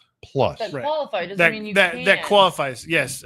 If we have people out in the world that would love to help me find those $1 million people that write us checks, the more we get, the more we support. But we are looking at we're on pace for 25 to support about 1.9 to 2.1 million dollars in support services for the calendar year. We partner with some really cool places that are able to send volunteers and things like that. And with all of that, I have a killer staff of 3.5. Oh. And who's the half? The short person? She's my assistant. She only works part-time. Oh. But I was thinking it was like an 8-year-old. Oh yeah, no. and you'd be surprised. Yeah, you'd be surprised how many people make answers up for that. Who's the half? Like, who's the half one? What half do you have? Well, that's when I go into a restaurant and my kid, I'm like 4.5. Yeah, half a chair. Anyway, hey, half price. Yeah. So we have programs throughout the year. Our goal is to make sure that every student in Keller, Birdville, Fort Worth, and Northwest ISD, we can bridge the gap for. Northwest ISD. My wife is a teacher there. And we're at Justin Elementary. We're at the new Carter. Okay. I know exactly where that is. Yeah. So, but our goal is anything that is hindering the student in the classroom that's outside of their control, from educational support, nutritional. If you get one of the stories that I tell people, it makes the hair on the back of your neck stand up. I had a second grader sleeping in a crib with his little brother because that was his only option. I know. So we have programs that I'm not about that life. You gotta rest to recharge and do those things. Right. So we partner with some other agencies, and we don't just bring you a mattress. You get an entire twin bed frame set, pillows, blankets, all of the fun stuff. So See, the problem with that though is a lot of these kids, a lot of that stuff goes unnoticed because if you don't if the teachers don't find out or if they don't hear from somebody, the kid's never going to say anything. Well, the parents are never going to. Parents are never going to say anything. They're worried about CPS coming after them. Right. So it's not only. at least Well, you got a bed. as a I mean, single it's mom, not really. like you get what you can do, but You can you're only do always what you can worried. do. That's what I'm trying to say. Like, you're Yeah. worried because like you can only provide what you can. I was a single mom for a long time, and so you can do what you can do, but you ask for help, and there's that fine line. Yeah, it's hard for some people to ask for help. That's why the tree is out there doing this. So many kids go hungry to school, right? Or they don't have dinner, and those meals are very important. So, how does the tree find out about some of these things the needs that these kids need? So our goal is to have some kind of presence on every campus. A lot of the things that we work on we want to go to the student, meaning, for instance, our camps and things like that this summer, it's in an apartment community where the students already live. We bring all of our programs on campus because we don't want them to struggle with transportation. That's amazing. Right. I didn't know that's a huge thing. Right. And so we work with principals, counselors, everybody knows this, but the school secretary really runs the show. And I'm married to a teacher, and she will agree with me that her school secretary is like the bee's knees. So whenever I use these numbers that I'm telling you, those are students that are registered. That doesn't account for, so one of our districts qualifies right about 85% of their school district for the free and reduced programs. That's only the students that have actually signed up. They usually they add about 6 to 8% because they're the students that didn't turn the paperwork back in, or like you said, they don't want you to know where those issues are, because you have a lot of folks that from the outside it looks fine, but especially when we're talking about beds and things like that, are you sleeping on the floor? Well, you don't want your friends to come over and things like that. So all of our programs are based on, if we had a table of 10 kids sitting in a lunchroom and we were supporting 4 of them, the other 6 have no idea. No idea. Yeah. Well, that's it. That's good with the confidentiality. It stops bullying, right? Because It's kind of the same thing with the free lunch thing too. They kind of worked that a little bit. They've gotten a little bit better because some kids need that free lunch at school, but they don't want to make it obvious so the kids don't get bullied. Right. Like, now that it's gone, there's more of the digital programs, things like that. And see, so when I say things like the summer and when the students are out of school, those are our busy times because we have programs. We supplement weekend meals because when you're not at school, you don't get those free breakfast. We were just talking about the holidays and summer, all that. Right. So over Christmas this past year, because a lot of people don't take into consideration, there's a lot of organizations out there, and we partner with them. They focus on Thanksgiving Day, Thanksgiving meals. Well, Thanksgiving week, they're away from the building 9 to 12 days, depending on how their schedule is. Yeah. And then at Christmas is 19 to 22 days, depending on how that works. So what we do is we come in and we supplement. Our goal is to have 2 snack items per day that they're away from campus. Because like I said, everybody focuses on the Christmas meals, the Thanksgiving meals. But what about Tuesday of that week? Yeah, you don't need the turkey. I mean, you get leftovers, but right. So we have snack pack programs where we send these items home over the weekend, and a regular pack has 5 items in it. The plan is 1 item Friday night, 2 Saturday, 2 Sunday, get you to breakfast on Monday, and we supply. It breaks my heart when you really break it down and think about it, though. It really does. And we, as a mom, I mean, it does. Here I am, like I finally got to a point where I can provide to my kid a little bit, and you got all like, we're gonna do hot chocolate tonight. But some kids don't get that fun night, and that just breaks your heart. Well, and the crazy thing about it is so we have requests for about 36,000 a week, and we're able right now. We were running about 17,000. So we're slightly over right about the halfway point. And luckily we have a great volunteer group. We have all of our snacks and things like that are delivered with our volunteer drivers. We have, great partnerships and things like that. However, it is the world that we live in. The need grows. Well, sometimes the funding doesn't. I'm still amazed with the numbers. I'm actually shocked at those numbers. I would have never thought those numbers were that high. I'm actually not especially that shocked. In the DFW type of area. I would have never expected those numbers to be that high. And I'm sure most of our listening audience, and I'm sure people that are out there now, are not even thinking that many kids are going in need. I'm actually not that shocked. I'm not that shocked. Really? Well, you take into consideration that. Wow. Yeah. Oh yeah. When you go through the system a little bit and you see how hard it is to get help because there is so many people ahead of you in front of it,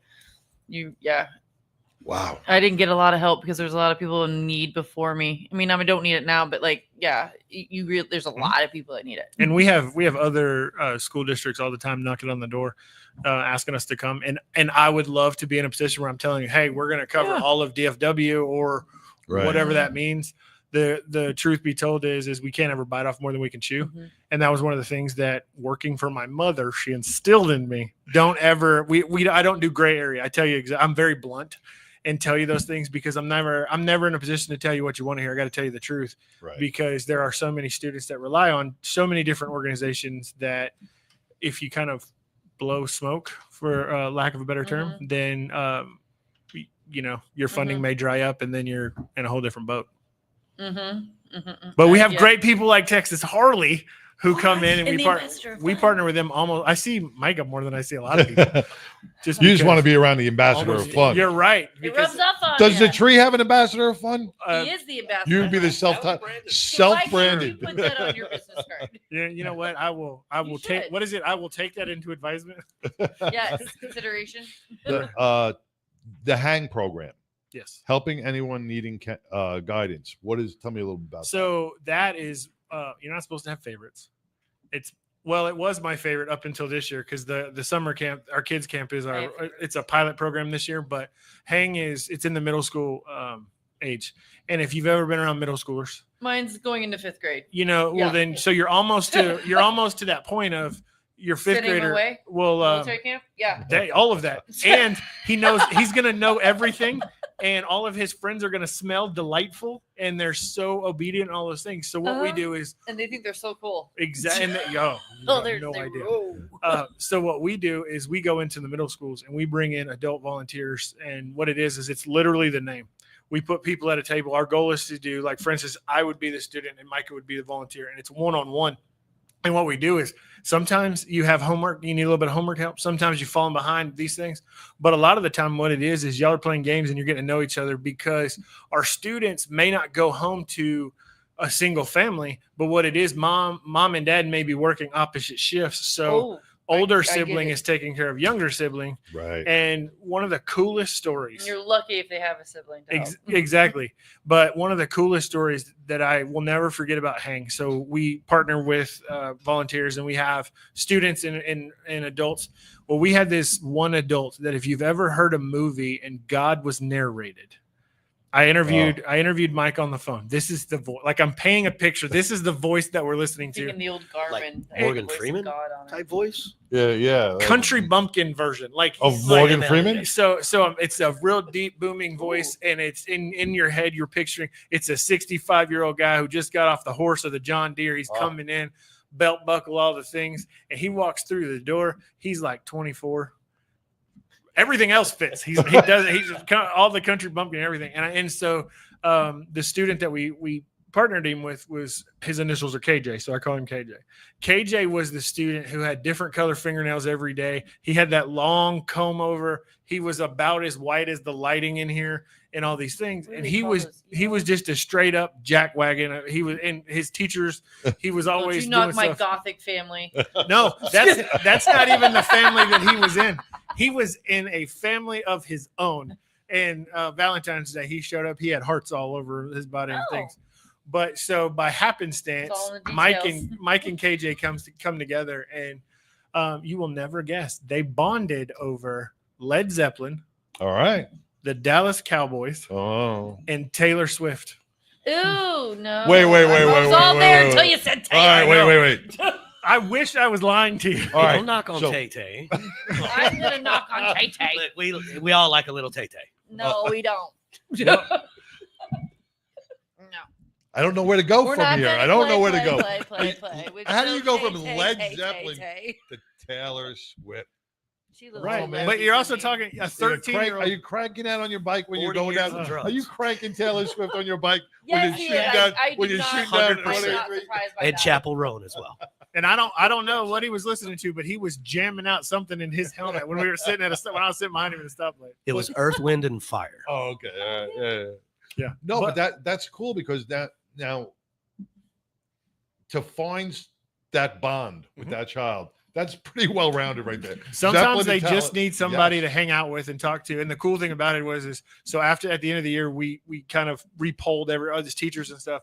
And when we started, he was mid 50s average across his median average was like 56. He finished the year at 89. And he went from the student disrupting class to the student that was helping the teacher, kind of doing those things. And all it was he had somebody he could go. They built a really solid trust, and they did all these things. And he had somebody to confide in. Now, is this something that the teachers get these students involved, or just the parent has to figure this out and get the students? It's actually more through the counseling. So people are gonna who needs to except I was a kid that didn't. I had my issues growing up, and I got they just shoved Ritalin down my throat, and that's not like what I needed. But like the program you're talking about, I wish that was something that I would have been access to, but I know maybe my parents might have not put me in it. Like I'm trying to think how easy is it for the kids to be able to find this? Because I don't know, I just feel like I didn't have the access. It was more like just medicate. Let's, there might back be then, that's what it was. So like now, I mean, maybe I'm just completely blind on how this works. Oh no, now, these are questions we get all the time. And now that I am the new ambassador of the dubbed ambassador of fun, one of the things that I've always prided myself on as over the years of doing this is I don't do boring because nobody wants to do boring. Like summer camp, we have Micah brings bikes out because motorcycles. We don't want the students. Yeah, we don't want the students to think they're in trouble and stuff like that. We want them to enjoy themselves. So when we go and we talk about hang to the counselors and the students and things like that, you pump I didn't it like up. Authority, so that's why I'm like, how Right. does a kid go to the counselor and ask for the help? Because Right. I didn't want to, Right. And do there's a lot of the teachers you know based because the once signs. right. So the hang program doesn't start till October because that gives them about 6 weeks with the students to kind of see where Kinda we're read at 'em. and things like that. And you get in there, and the first couple of days they're in there, they're very quiet, they're very reluctant, and all these. And then as it grows, and especially it's hard because it's at the end of school. So our volunteers, our goal is to keep them every week, but obviously they have other commitments. So it's as you go through and you build these longer, where they're a month rather than every, once a month or whatever, those students get in there and they build those rapports. Yeah. And my dad actually was a volunteer when we started this program, and he's a huge Mavericks fan. And so he had two boys that he partnered with. They got into Maverick stuff. So he would go to the Mavericks game and bring, like just the cheap accordion, like the paper slapping your hand, things that are on chairs. They had never seen one or anything like that. So he went and he brought them, and they would talk about, different things. And all you do is you're bringing them up to know that adults care about you.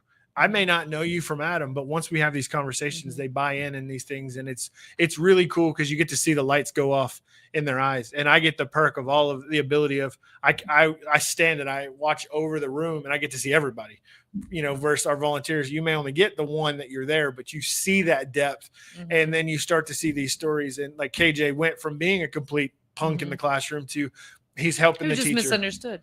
He needed somebody to talk to. And once you start doing that, you start blowing these things out. Now, I will tell you, there are some stories. And when you walk by, you're like, what?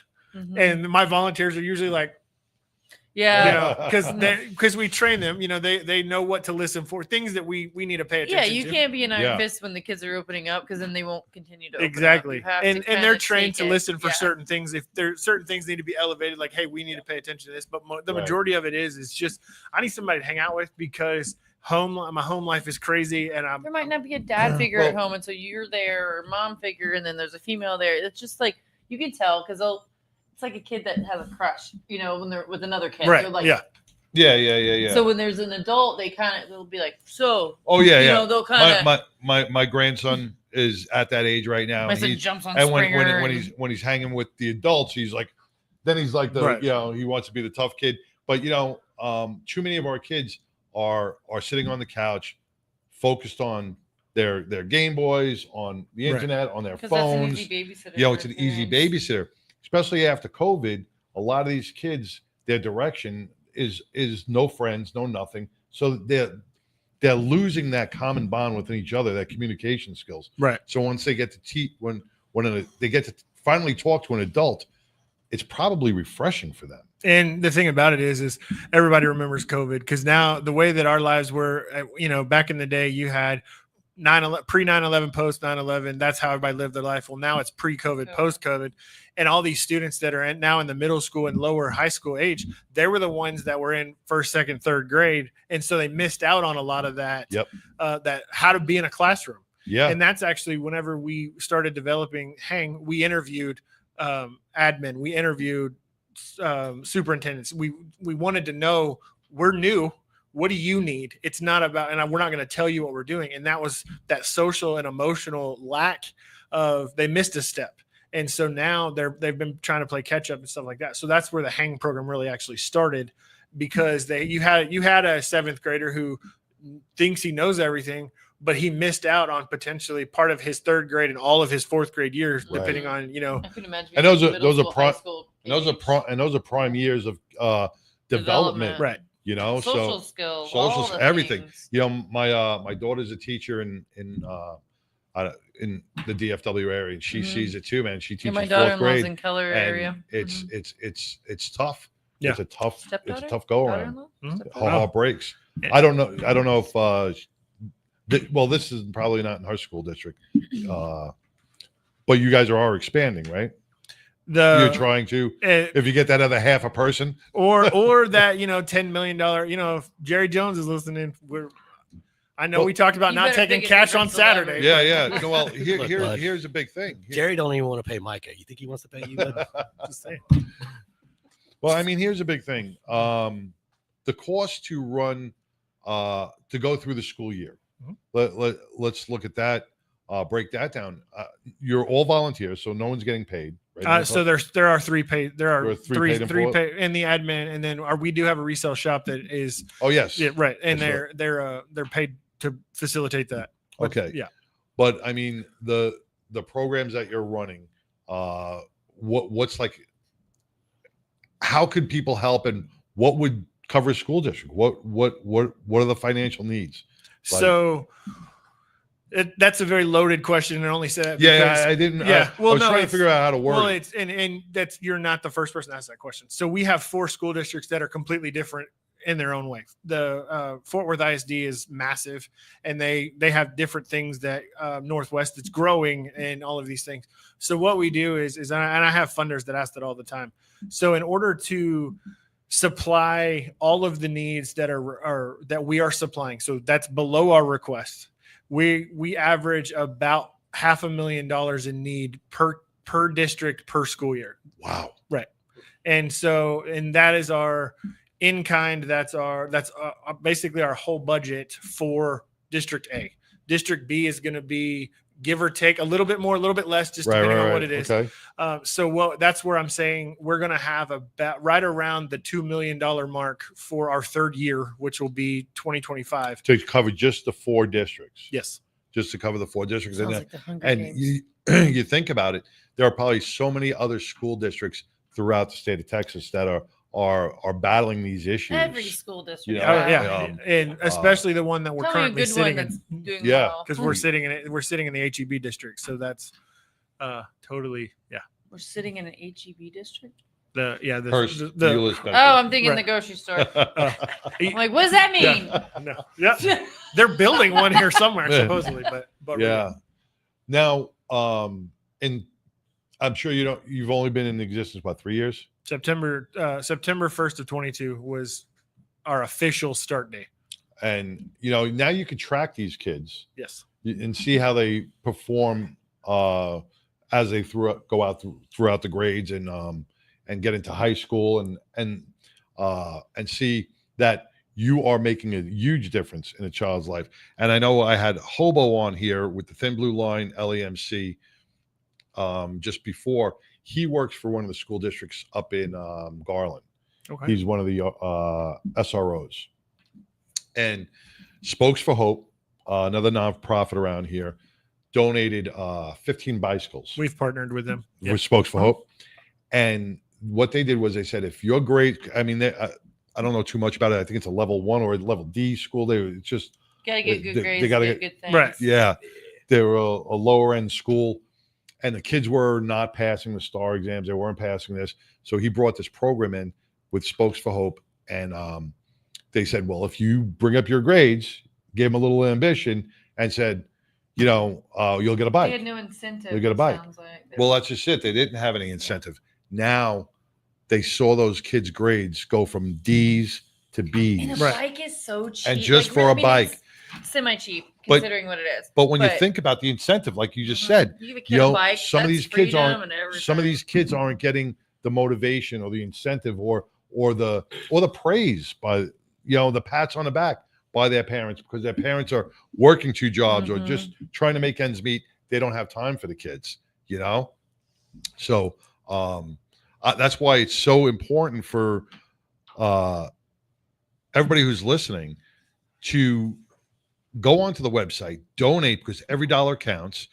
Every kid deserves this, and they're not funded by any government agency. The school districts aren't funding them.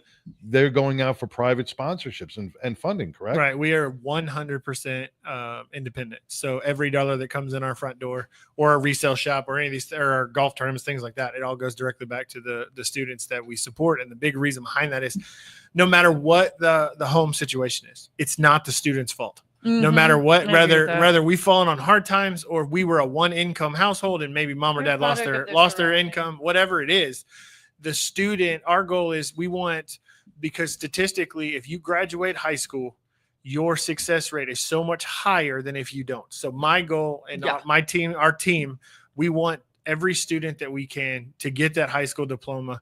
And we will start with you in kindergarten. KJ's walking he's getting ready to start his junior in high school. And I will tell you, there's nothing more excitingly frustrating when walking into a high school. And he's goofy because he's comfortable now. Yeah. But you pull him aside, hey man, how are grades? And he's like, I got this. Because his confidence is so high. Right. Yeah. So and that's huge. Yes. To build a kid's confidence. You got to build a kid's confidence. So, and I cannot wait until this time next year when he's going into his senior year, because we joke and we have a really cool relationship because I saw him at the beginning and he is the poster child for the Tree of North Texas because he was in that first class. And we follow a bunch of them. A couple of them have moved away, things like that. But he's dedicated. He recently told me his goal is to go to Rice University. And if you know anything about Rice University, it's not for everybody. So Micah's looking it up right now. Right. If it's one of those schools. No, it's in Houston. It's one of those schools that you only go to it because you can get into it. And you only go to Houston unless you have to. Well, think about the ambition then. Right. I mean, look what you guys did. You motivated the child through programming that should already be supplied to them by the schools. But you guys motivated the child that, no child left behind. You're not leaving any children left behind. That is our ultimate goal. And that's great, Volunteers. Now, you said you have 3.5. So it takes about 80 volunteers a week for us to be completely successful and get everything done. We have volunteer opportunities 364 days a year. I do take Christmas Day off, which is funny because my birthday is Christmas Eve. And this last year, everybody's like, so are you working on your birthday? Oh, man. Normally I don't, but there was something that popped up. So we had an event in the middle of the day for a couple of hours. But one of the things is, and I tell people, if you're interested in volunteering, there are opportunities everywhere. I would love for you to come volunteer with us, but go find what gets you out of bed in the morning. Right. If you are excited about working in a church, go find a church to do it. If you're excited to come work with us and students and you want to see that, awesome. If you want to, and we have different ways to do that. You don't have to support a student in front of a student. Come volunteer in our food pantry. Come volunteer in our office because though it's the behind the scenes things that really keep us going. If you want to come to one of our programs, come check out one of our programs. Don't lie to me. Don't come because you feel like you have to. Be honest with me. If you come and it's not for you, I got something else. I have 300 different options. Come hang out at Texas Harley. They let us use part of their warehouse. We have pallets. Your next bike mechanic or next bike builder will be out of there. And right. And I have a 4.5-year-old that's going on 30, and he walks through he comes with me every once in a while, and he's like, he knows the guys. He's like one of the Texas Richard. He's a cool guy now. He walks in, he's fist bumping people, and they all like, hey, it's your mini me and all this, and we do. He owns the joint. But there's those things. So we have a lot of opportunities because we have parents that are like, what can our kids come? Absolutely. Our only rule is if you're under 14, you have to be with an adult just because for liability reasons. Under 18, but 15 and older, we have volunteers all the time. Anything from, we can even send stuff home with you. We call it homework, where the snack packs that I talked about, you just come pick it all up. You do it at your on your kitchen table or whatnot, because we have a lot of bagging stuff. Right. It's basically, it's a Ziploc bag with 5 items you stick in there, because we have a lot of students that have other things, sports, but they need volunteer hours for that. Well, you're dog tired. Come sit at your kitchen table. We'll load you up, and then you just bring it back, and we give you so many hours per bag, so many bags per hour. We have like I said, my big thing is I don't want you to be bored. So I want you to come and I want you to enjoy your experience, and I want you to tell your friends about it, because the easiest way to advertise is a good experience. And so you get to talk about it and all that fun stuff. Plus you do get to, we're super laid back and super goofy, and we throw. And maybe one day you'll have the ambassador of fun title. I think he's already got it. Yeah. Hey, unofficially. Tell me before we run out of time. Tell me about the resale shop. How does that work? Is it donations, or how does that resale the second op resale shop work? So it is 100% supported by donations. Everything that is donated. So we are able to take everything that you can donate, with the exception of three items. We can't do mattress and box springs that are used, only because I'm gonna be honest, people are gross. Nobody should. But the main reason behind that is because the state of Texas, there's cleanliness rules that you have to do, and there's a solution that you have to buy. It's very expensive. Well, just don't be gross. That's just weird. Don't Pretty much. There, you know what? Sorry. We're being honest. And then we can't take flammable fluids, obviously, just safety, things like that. But we have, the team over there does a great job. I'm a big advocate of, we are not a thrift store. We are a resale shop. Right. Your leftover garage sales shit. You're not. Don't dump out your junk in my park. And I say that because on the resale or on the nonprofit side, coming up with my mother, I ran the resale side, and I am a huge advocate for 3 no's. I don't dig, I don't stink, and I don't like dirty. And because if you walk into some, it's like a musty smell. We pride ourselves. We have, so out of our resale shop, two of our programs happen. We clothing support for our students. So what we do is they get a voucher, they come in, it's the equivalent of a gift certificate. They get to do all the shopping. I don't tell you, I'm not you. I don't know what you want to wear. I don't ask. I don't do that. So they come in, they get X amount of tops, X amount of bottoms. If they're if they need shoes, they get that. They get to shop for all their stuff. Oh, wow. Okay. And all of that. And then our other side is so we work with some of the districts. So the special education departments, the students get on the job training. So they actually come to us and they volunteer with us, and we get to hang out with them. They learn different tasks and stuff like that, so that as they grow and they get older, they're able to potentially join the workforce, but have a little experience. So we do that. But if you walk in our store, I joke, it's anything you will ever imagine. And if I don't have it, I just sold it, or it's coming tomorrow, because it's clothing, kitchen, furniture. And then the big thing with resale is a lot of people think it's all used. I'll be honest, 30% of our store is brand new. Kind of this might be kind of random, but I know a lot of girls need prom dresses and homecoming dresses. You got that stuff too?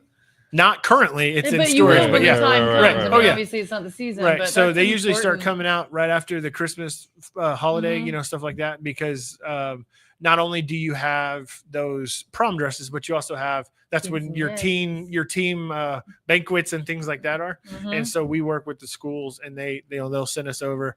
Because to buy an outfit for your kid, I mean, these days, God, I'm not spending $400 on one outfit for my kid. I'm just not. We're going TJ Maxx. My sister got married a couple of June. Her wedding day was June 1st, and I heard through the grapevine what her dress cost.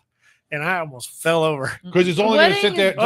It's going to sit there until the next wedding. Oh my gosh! And like, oh, she. I don't. People. Have you heard of a quinceanera dress yet, bud? Oh, that's the most. No, I have a one. boy. I have one. Yeah, I have a boy, but like, my gosh, but just the prom dresses and all that stuff. I mean, that's, Oh yeah.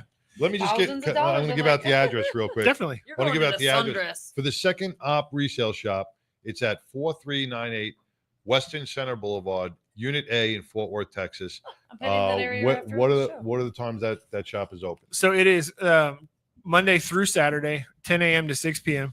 And our big landmarks, if you're familiar with that area, we're between McDonald's, in front of Albertsons, and next to the Quick Car, because everybody's. What's the closest bar? Because I don't know where you're talking about. What's the? There's a Boomer Mexican Jack's? restaurant right there. Los I know Boomer Mololajetes Jack's is on restaurant. Western Center. Yeah. There's a Mexican restaurant There's in like our a parking lot. Twin Peaks. Oh yeah, you're like, well, from where you're talking about, we're about 8 blocks from there. Okay. Yeah. See, Yeah. So west or east? due east. Now, East. now Texas Harley jumped on board with the tree of North Texas. I almost said foundation organization. The Texas Harley Days is supporting them. What do you guys do? Do some of the people at your job at Texas Harley Davidson volunteer their time? What do they? So far, what we've mainly done is, because we have such a large building, we've allowed them to use our upstairs storage area to store some of their stuff as they're awesome. bringing it in and shipping it out to the appropriate You have areas. a lot of open space up there. I volunteer. Not currently, That's kind of my 'cause it's job. I saw some pictures of you online with the bike. Yeah, I saw yeah. some pictures of you online. That's so Oh, cool. that was a blast. This is the third week in a row I've gone out there and talked to the kids. It's the third week in a row I've seen some of those kids, and they are wonderful.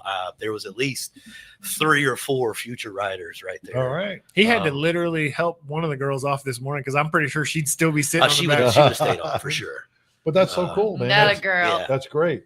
And when someone works with children, it uplifts that person who knows what they're going through as an adult. Yeah. They I was may one be- of those kids too, man. I was underprivileged, so I absolutely volunteer. Giving back is it not only helps a child, it's a twofold thing. It helps your mental health, helps your stress factor, makes you a better person, and it's an all around good thing to do. For a child that may not have the means to do it on his own. And the cool thing about like partnering with Texas Harley and some of the other groups that we do is the students, they get to see the real world. Whereas like when I was growing up, it was you graduate high school, you go to college. That was it.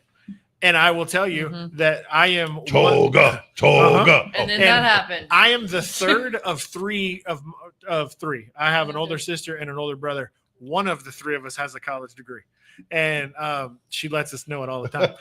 Because so what you get to see is you get like our program that we've had out there is we've had other people come and they get to see stuff and they get to realize that college may not be for everybody. Right. And anymore, like I don't know if you know who Mike Rowe is. Yeah. I'm a huge fan of his. Dude, trade school is just as I good, knew if not then better.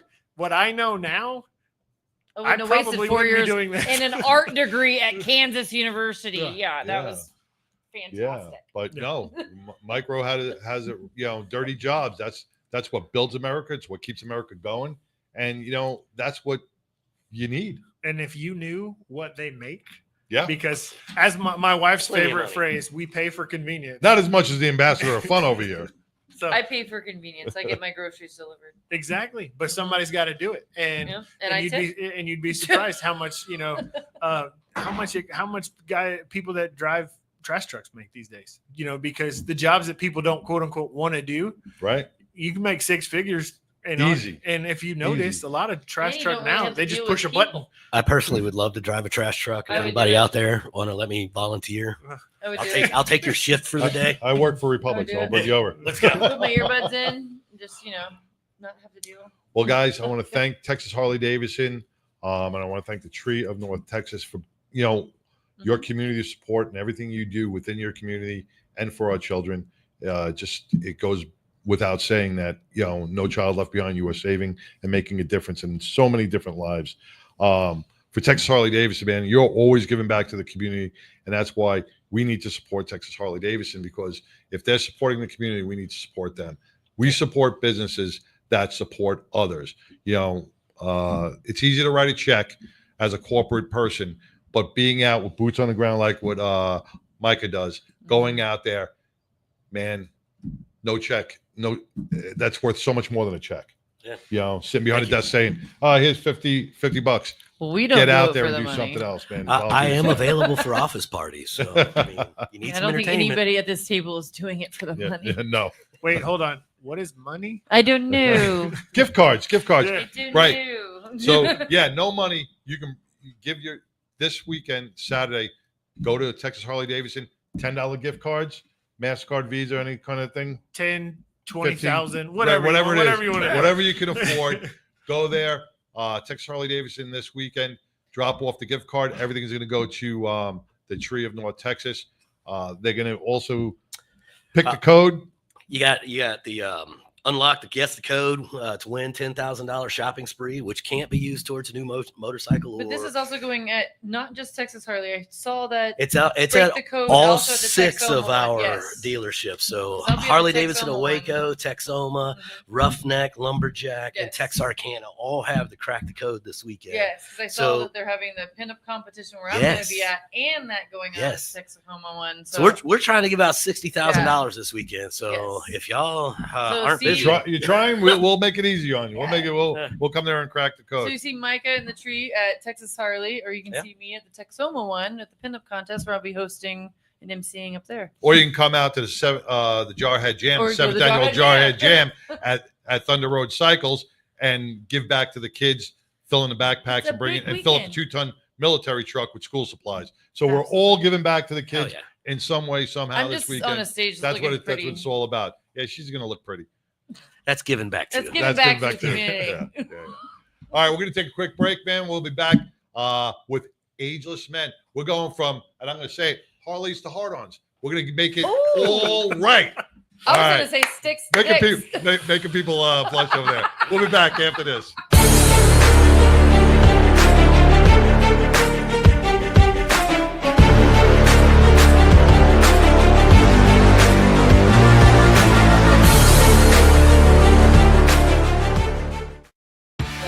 My name is Carol Stank, and I ride with 99.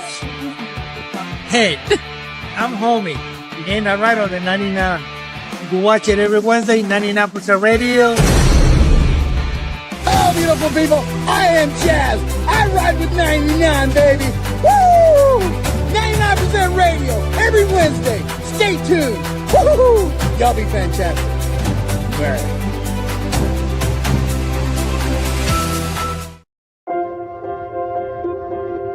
What we believe in at Glenn Larson Law is doing one thing and doing it really well. When I meet people, I always tell them we're going to uncover every single rock possible. That's the medical component, that's your story, and your voice. We've solely focused on personal injury, whether that be a slip and fall accident or a commercial 18-wheeler, a motorcycle or DWI, motor vehicle accident. We specialize in that and that only. When someone says, my neck really hurts, I know exactly how that feels. There's so much more to an injury case dealing with the pain level that people go through and how it affects their lives. And I know how to advocate to make sure that the insurance companies take all of that in consideration in every case. We're very transparent and open to always keep them informed and stay on top of their case at all times. Because we're a little bit smaller in team numbers, we're able to really dive into every single case and develop not only a client relationship, but a friendship and a lifelong connection. We're on call 24 hours a day, 7 days a week. We'll meet you anywhere, at the scene, in the hospital, at your home. Whatever's best for the client, we will do every single time. There is a connection component that I believe our firm is committed to. We want to be connected with you and your family beyond this case so that you know that you have a lifelong partner. Not just a case, but a lifelong connection and a lifelong voice. And we look forward to serving you. My name is Art Lee. I invented LifeVac to protect my family. Protect your family. Buy LifeVac now. Thank you, Dad. That was us over 10 years ago. Now, LifeVac is responsible for saving over 2,000 lives from choking. We started this company in our garage, just hoping to make a difference, because over 5,000 lives are needlessly lost each year to choking incidents. Help LifeVac on our mission to save lives. In the time it takes you to pick up the phone and call, another life could be saved. LifeVac's patented design creates a one-way suction to remove food or objects obstructing airways. All you have to do is place, push, and pull. And just like that, LifeVac can save a life from choking. Quite frankly, I thought I was going to die. The LifeVac saved my life in 1-2 seconds. Get your very own LifeVac now and get 20% off. Visit lifevac.net or call 877-LifeVac. As my personal promise to you, if you order a LifeVac and have to use it, LifeVac will replace it free. LifeVac works on adults, teens, or toddlers and can be ready in seconds and last a lifetime, guaranteed. Best of all, you can even use a LifeVac on yourself, the elderly, physically impaired, or those that other methods may not be possible or are dangerous. In the event of a choking emergency, you could save a life, even your own. Thank you, Daddy. Life is precious and time matters. Choking can happen anywhere. Help us put a LifeVac in every home, school, restaurant, car, office, everywhere. Protecting families has always been our mission. I'm sure you love your family like I love my daughter. Do us all a favor and get your own LifeVac now. LifeVac saves lives. Order one for your home, the office. It also makes a great gift. Use promo code Jackie and save 20%. Don't wait another minute. A life might depend on it. Go to lifevac.net or call 877-LifeVac. That's lifevac.net or 877-LifeVac. Order now. Smell that barbecue from here. Lone Star Cuisine, the ultimate food truck for all your upcoming events. Randall Thompson takes pride in all his food. Give him a call. Book today. 817-500-1033.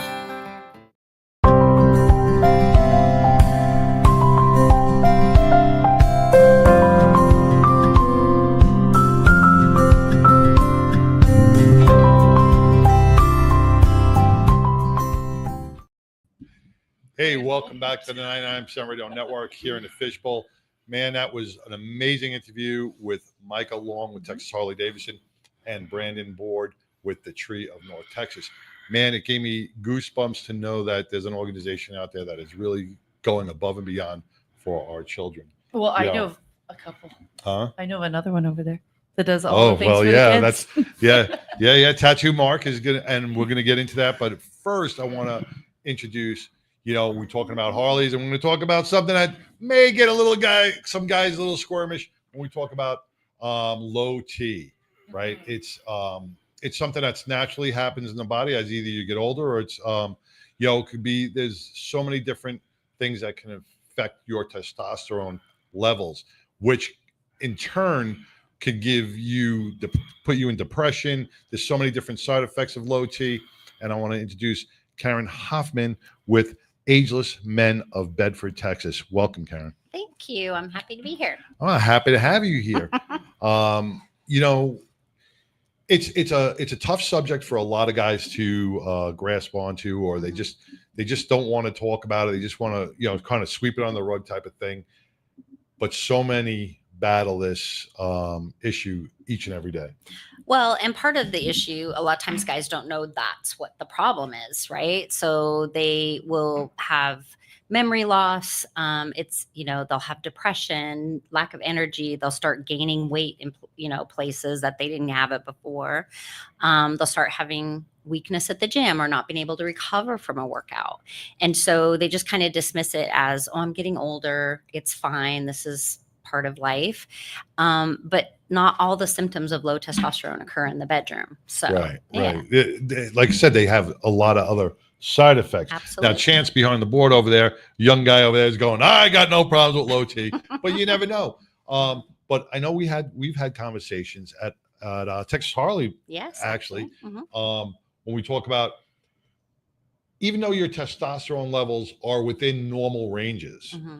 sometimes that is not good enough. Right. Right. So when I work with a client or with a patient, I always talk to them about there's normal and then there's therapeutic. So a normal range for your age is based on studies that were done, in the early 1900s. Testosterone wasn't really a well-studied drug. And so there wasn't a lot of information about it. Actually, one of the earliest applications of using testosterone was treating breast cancer in women. The thought was if they could masculinize the breast, it would decrease the risk of the cancer coming back. They did think that. Yeah. So testosterone has been used, been around obviously a long time. The uses have been varied. The other issue with testosterone is it's always kind of gotten a reputation as being a drug of abuse, right? So athletes abuse it, kids abuse it in the locker room, they're getting it online, maybe, going to Mexico and getting it. So it really has gotten kind of a bad rap, and people just don't realize how therapeutic it can be to have your testosterone levels optimized. And sometimes that means above normal. And so we're trying to optimize it and make you feel great. Now let me ask some above normal. Like steroids. You could end up OD on steroids, taking too much. Yep. Could that happen same with testosterone? Can you OD on testosterone, or is too high too high? Absolutely. You can, especially for patients that are taking it and are not managed. So some of the side effects of elevated testosterone can be an elevation in your hemoglobin, which is basically kind of the sticky part of the blood. So that can increase your risk of heart attack and stroke because it increases your risk of blood clots. You can actually have an elevation in your estrogen. So all men need estrogen, just like all women need testosterone.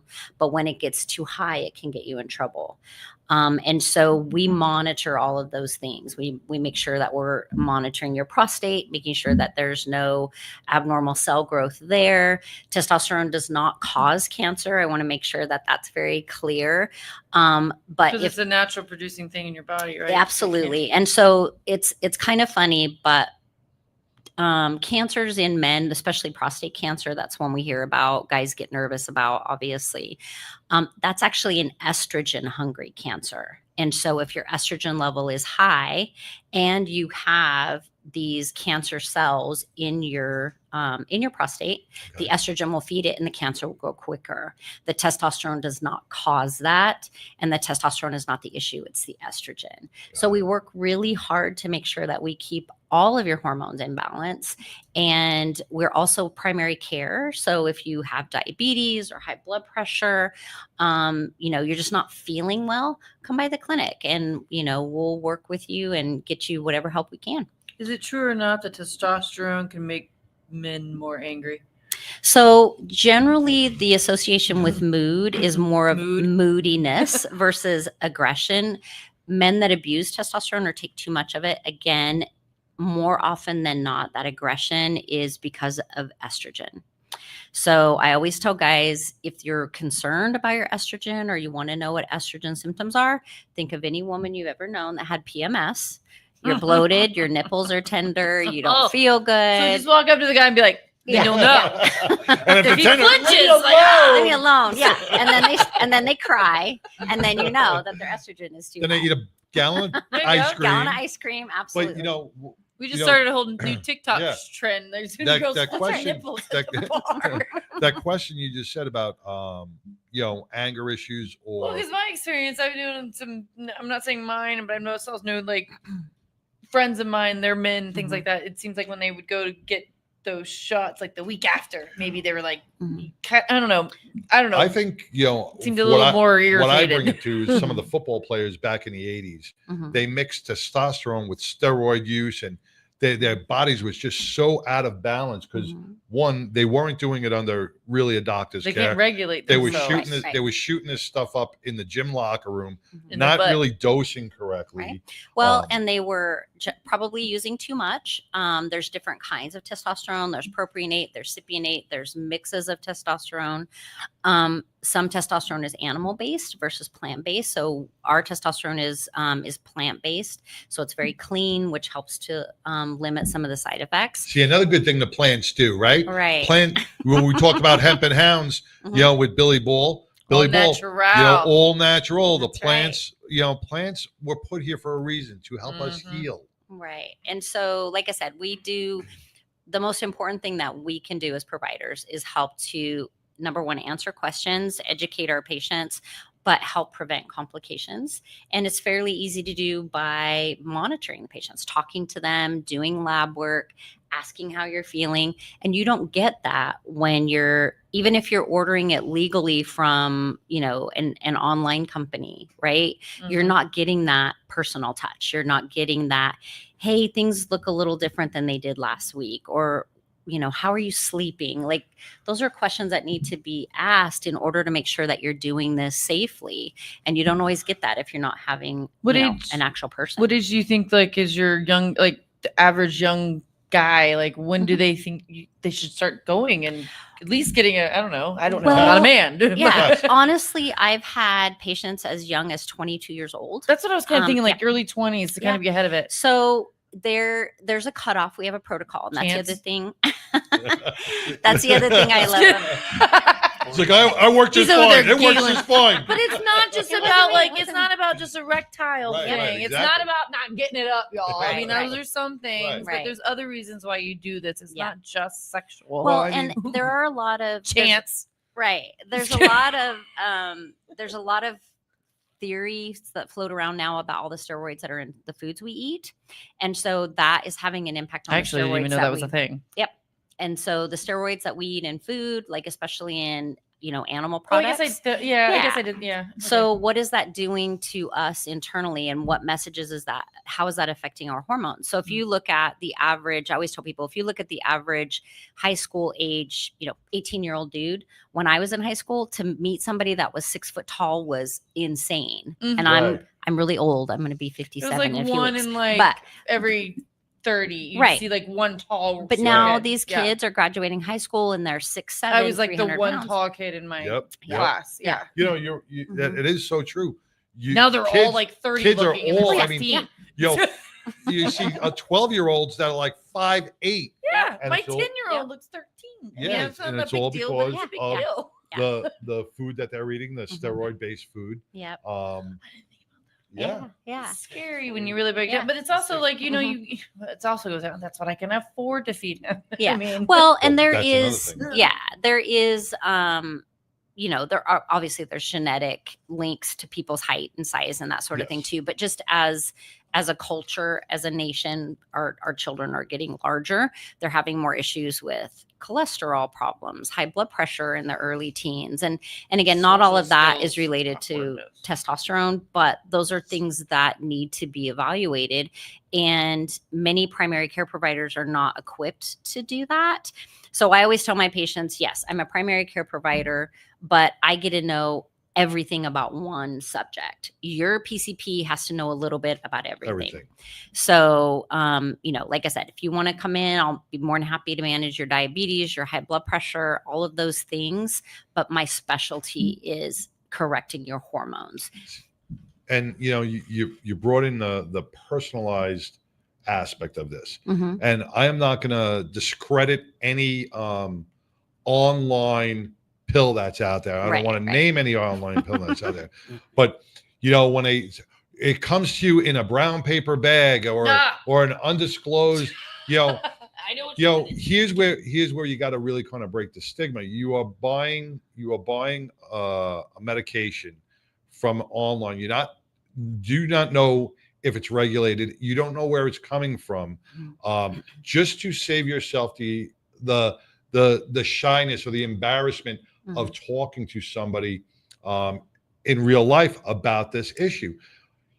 Not that I'm saying don't order, do you, but Ageless Men makes it so easy that you're not sitting in a doctor's office around 50 people, right? Right. You're not sitting in there listening to people cough and sneeze and babies crying. And Ageless Men's Health makes it so easy. It's no appointment. You walk in, right? If you look at their website, you walk in, you're in there for a few minutes and you walk out. I mean, it's like walking to 7-Eleven, grabbing a soda and walking out. But you're getting your questions answered. Well, and the other nice thing about Ageless is we're not a one-off clinic. There's almost 90 clinics across the country. So if you're traveling and you're on vacation in California, you can walk into an Ageless Men's Health. Business guys in Yep. DFW. And we see a ton of travelers here in Dallas because there's a lot of tech industry, there's a lot of construction. And so these guys live in Arizona or they live in California or Louisiana. And so they're ageless clients there. And then they come in and see us. We can access their records. We give them the exact same medications that they've been getting at home. And so there's no trying to tell your story again. We also have Ageless Women's, which is obviously specialize in women's. My next thing, because I know that there was clinics. Yeah. But So Ageless Women's, Ageless Women's is a little bit newer, but it's definitely we're fortunate in Bedford in that we're side by side. A lot of the other clinics, one's here and one's across town.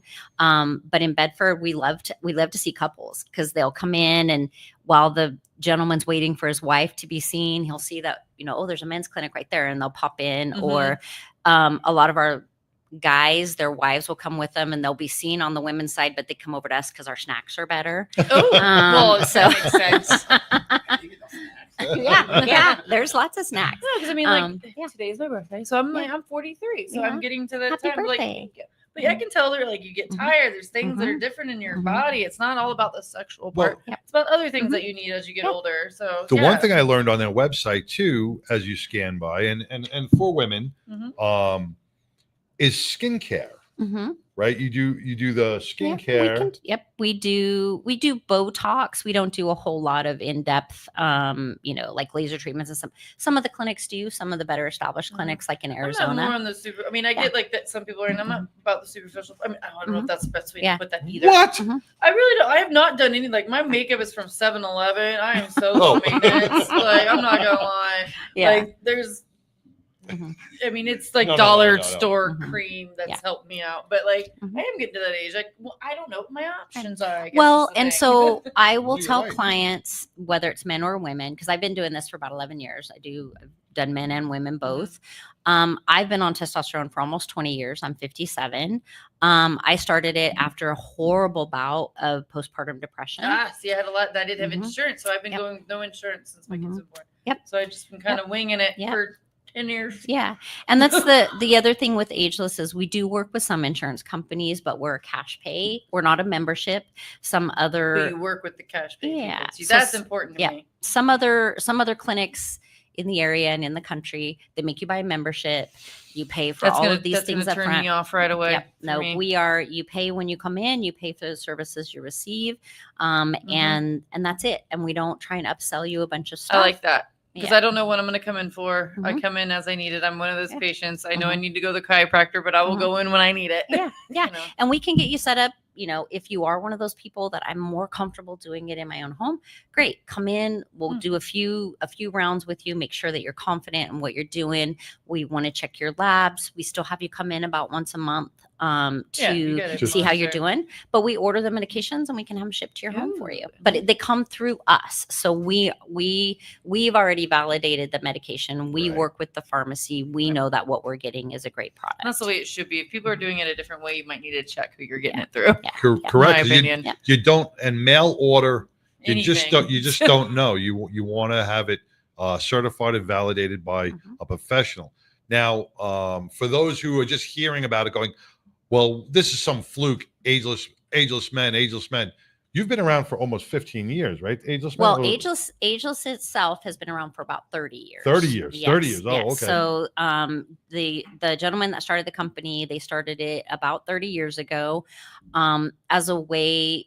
He was the gentleman that started it, was seeking help for himself. He'd gone to his primary care doctor. He'd been told your testosterone levels are normal, but he still didn't feel right. And he really struggled to find someone that would educate him and someone that he felt safe with. So he started the company, and now he and his son have, like I said, been doing it a long time, almost 90 clinics, and just growing every day. I had just gotten my testosterone checked probably about 6 months ago for my primary care. And that was one of the questions I asked. I said, where is my testosterone level? Because I'm exhausted all the time. My memory is shot from different mental health issues and stuff. But he goes, oh, you're good. And then, like, They look at me on the outside and they think I'm healthy. I'm like, oh, no, but no. you look at the chart. There's so many voices There's in so here. much heartburn and other things going on. But you look at the chart and it's like, all right, well, I'm just below the middle of the chart towards the lower end. So when I spoke with you, I was like, well, you know what? It's not low T. I'm within those normal ranges, but I'm still feeling those issues. You got to customize it for you. Right, exactly. So that's why I was very It's not interested. a one size fit all. No, absolutely not. No. And that's why we want you coming to see us, because I want to make sure that, what works for Sideshow might not work for Mark and vice versa. Right.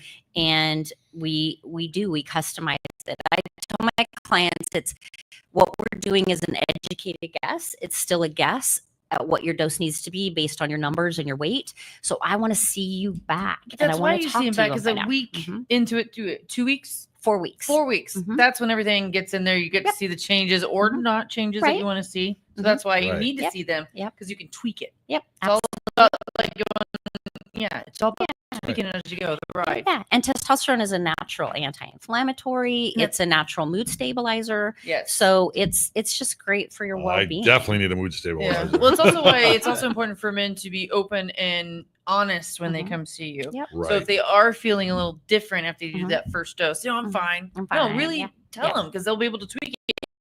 They're going to feel better if they really get it right. And one of the conversations, obviously, like sometimes guys go, I don't need testosterone because my sex life is They fine. think they're badass. Yeah. And they're like, and so, but we can be do better. Yeah. We have those conversations and I tell them we can make a good man better. We do talk about ED. Isn't that a Coldplay song? But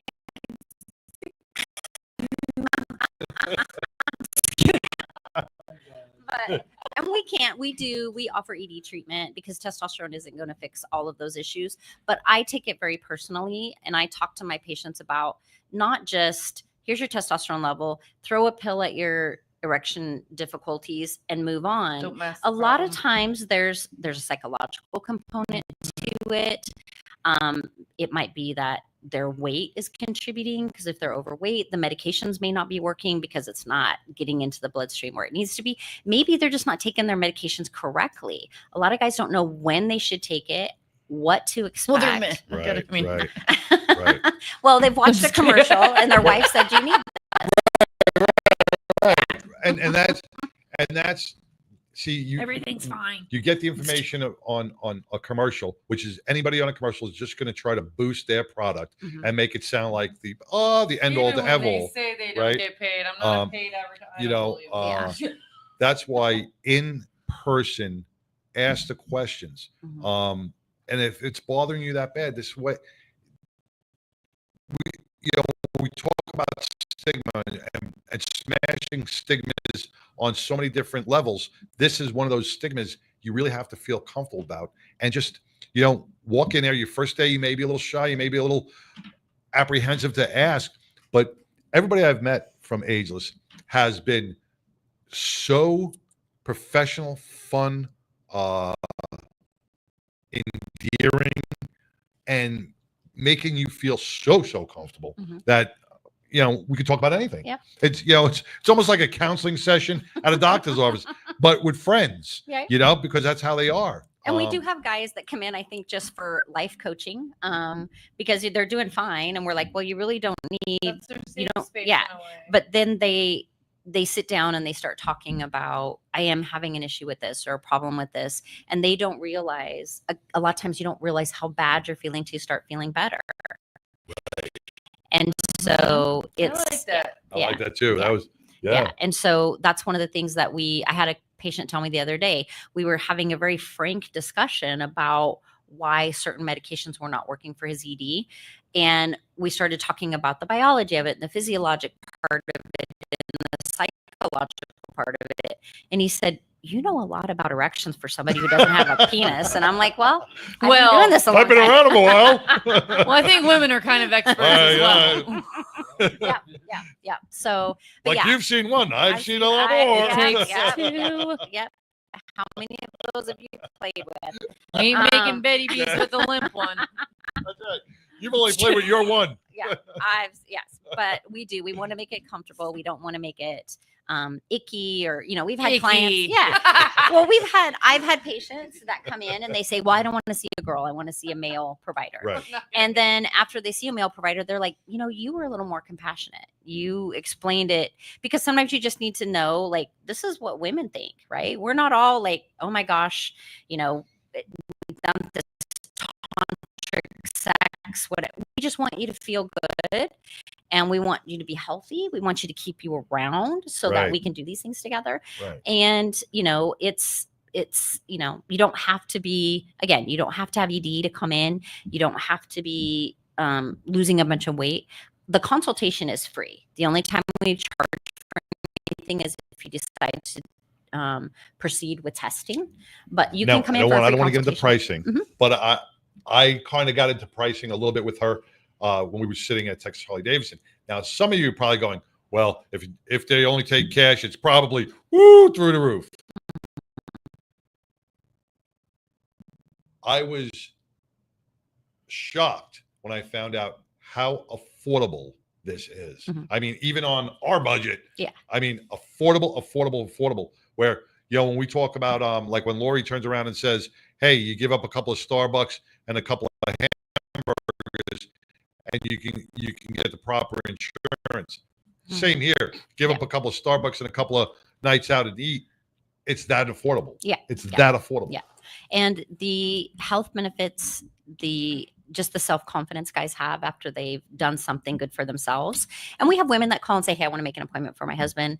And it goes both ways, but again, it's all about your own perception, what works for you, what makes you feel good. At the end of the day, what is making you healthy and happy. Yes. And that's what I'm concerned about. That's what I coach my staff to have conversations about. So I'm a nurse practitioner. I've specialized, like I said, I've done this for about 11 years, specialized in diabetes and obesity prior to this. So I know that hormone, how important they are and how negatively they can impact you when it's not right.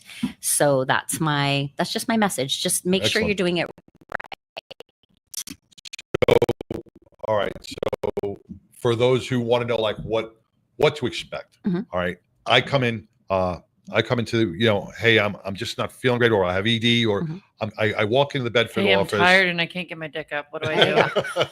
I walk into the Bedford office, but my test levels are within normal ranges. Right. I want to boost my testosterone. So you're going to take some blood work. Yes. Right. Then you're going to say, come back in a few days. Right? Usually, I have a cruise in a week. I got to get ready for Well, my wife. I make a point to call as soon as I get the lab results back, because it takes sometimes it takes a long time for somebody to get the courage to have the conversation, and I don't want to leave them hanging. Right. So I get back with them. Literally. Yes. I don't leave them dangling. So I get back with them as soon as possible. But your initial appointment is just a conversation with either myself or my RN.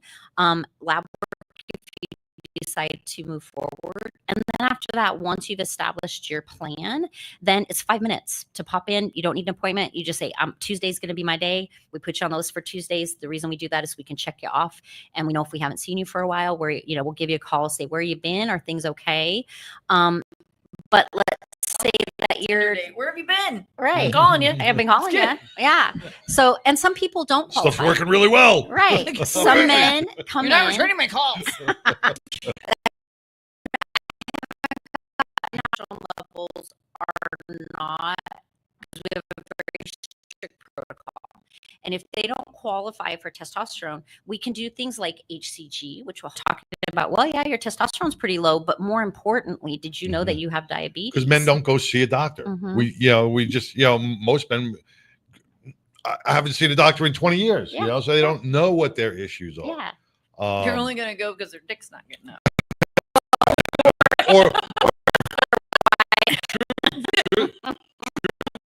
Before we bring Mongo on, medications that you're already taking. So like I take a blood thinner. Okay. So I'm on We don't need it. We Xarelto. don't. They don't Xarelto. sponsor us. Don't tell them. Xarelto. So contraindications with other type of medication is So because testosterone is a naturally occurring hormone, there really isn't any contraindication. Okay. But we do have to monitor other medications as you start feeling better. So let's say that you start testosterone and you lose 20 pounds, you might need to have your blood pressure medications changed. You might need to have Correct. your diabetes medications Right. changed. So you may be able to get taken off them. Yep. And so testosterone. Because you're having more sex, you're losing weight, so you That's don't need right. the heart medication. That's right. Well, and if you're on heart medication, we need to have conversations about your sex life. So because we Hold wanna on keep you one safe. second. Hold on one second. Can we bring Mongo up? Can we bring Mongo up? Because No, you're good. Yes, sir. Mongo, I had to bring you on. Got to bring you on before your Mongo log because I saw your quote. Oh my God, I've been resisting making smart ass comments. Come on, Sideshow. They're lobbing you soft balls. They are lobbing softballs. Well, I promised But to that's behave why she's myself. here. So Because yes. we're gonna make them hard balls. Yeah, I've been good. I've not commented because I don't want to be that guy. But come on, Sideshow. I'm already losing No. my job. Karen, this is Mongo. He is a retired police officer. He's a U.S. Marine veteran. He is in California. He does our Mongo logs. And he was chomping at the bit. Mongo, you got any questions? Any you want to join in on this conversation before the Mongo log? You have any pointers? I've got my own set of problems along those lines. But then again, I was shot and paralyzed 20 years ago, so I'm still dealing with physical issues with my body beyond that. But so I get by just fine. But it could be better, I guess. Yeah. It always could be better. Yeah. And even again, testosterone is not a one size fits all. It's not a magic drug. It's not a cure all. But the impact that it has, I mean, like I said, for me personally, 20 years ago, I got on it because I was having postpartum depression and I just wanted something to help boost my energy so that I could deal with the 3-year-old and take care of a newborn. And it changed my life. Now, who put you on that? So it was a provider similar to me. It was a nurse practitioner. It wasn't in a Colorado. doctor, right? No. It wasn't a doctor because a doctor doesn't, a doctor's never, they're going to prescribe to you what Big Pharma wants them to prescribe to you. They're not going to prescribe the stuff that's going to make you actually feel better. Right. And my doctor did. He wanted to prescribe Prozac, but I was nursing. I didn't want that in my breast milk. So I said, well, there's got to be an alternative. And I just happened to run into a friend who had started a clinic doing this. And she said, just give it a try. And after 3 months, I was completely sold. I went through, probably TMI, but I went through menopause with I had one time I had night sweats. Didn't have the mood changes, didn't have the skin changes, didn't have all of the things that a lot of women complain about. And it's not just menopause, menopause. Men can go through it as well. Right. And so, again, if you have questions or you have concern, just call us or come by. Yep. You can schedule an appointment online and we'll just talk. And if all we end up doing is talking for an hour, I love your stories. So I want to You hear. have a question. Okay. You just before you brought me on, Sideshow, you cut her off because I think she was just about to start talking about ED medications because I think that's where she was going, and then you cut her off. Oh, I'm sorry. Do you want to hear about ED medications? Yeah, apparently he does. Real quickly. Okay. Yes. So ED medications, depending on what the product is, the pills all work in the same manner. Basically, their job is to improve blood flow to the penis so that the spongy tissue fills up and gets hard. And so that's how those medications work. Some men are beyond that and they may need something else. They may need injections. Some men may need what there's called soft wave, which is almost like a vibration ultrasound kind of treatment. If there's a lot of plaques, because if you think about, people talk about, you got a plaque, a clot in your heart or in your throat, your neck, you can get that. You can get that in your penis as well. And so men who have diabetes, men who have high blood pressure, any risk factor for cardiovascular disease can absolutely impact your ability to have an erection. Medications to treat those things can have an impact on your ability to have an erection. And I'm very blunt about it. If I don't think that an oral medication is going to work for you, we're going to talk about next steps. Right. And sometimes though, that's when things get kind of squeamish. So, but again, I am professional in my approach, but I'm also trying to make it as, I don't like to use a lot of medical jargon. I got squeamish as soon as you started talking about a stint in the penis. That just automatically squeamish. Yes. Well, and again, we do a lot of, we try and make it as light as possible. I don't believe in medicalese. I don't want to throw jargon out that that people aren't going to understand. Right. I don't get paid by the vowel. So I'm a very simple person. My daddy was, is a simple man, simple farmer who teaches a lot of lovely lessons. And, he always would tell me, patients don't interrupt your work. They are your work. So take the time. And when I'm with you, my time is yours. So I don't rush. I don't want to just jibber jabber. That's one of the nice things about the work that I do. There's no quota for me on a daily basis. I don't get paid by how many patients I see.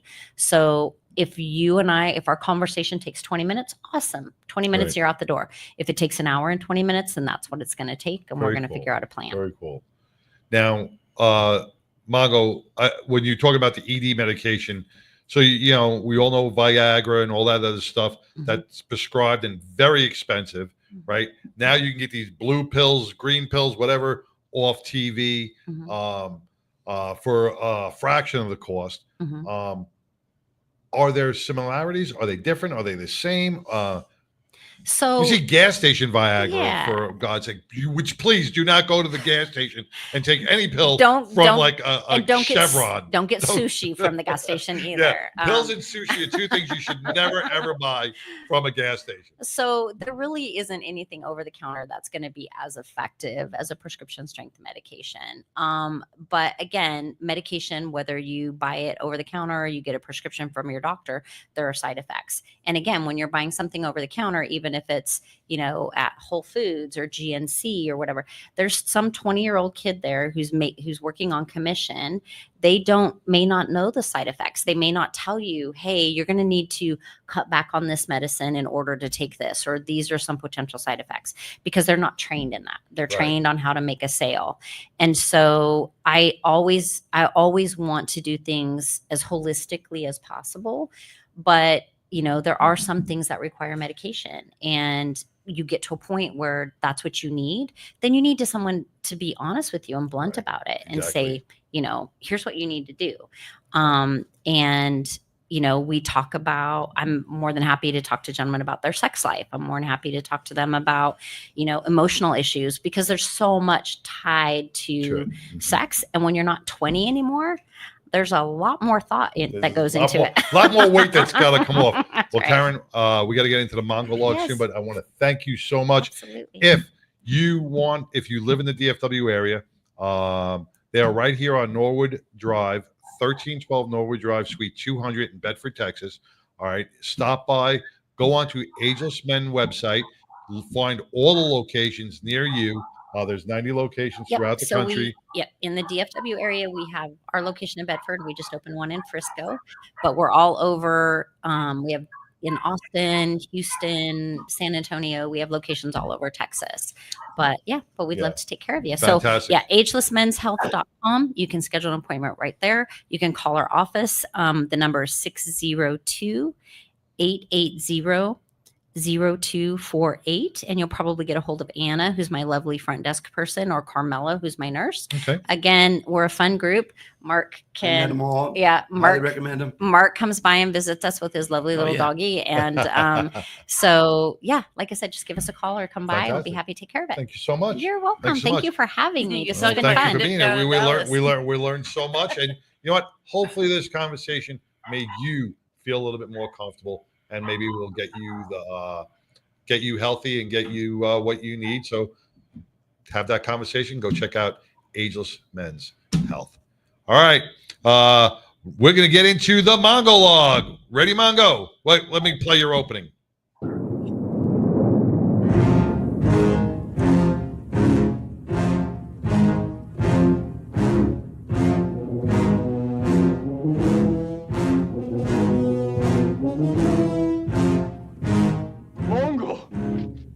Santa Maria!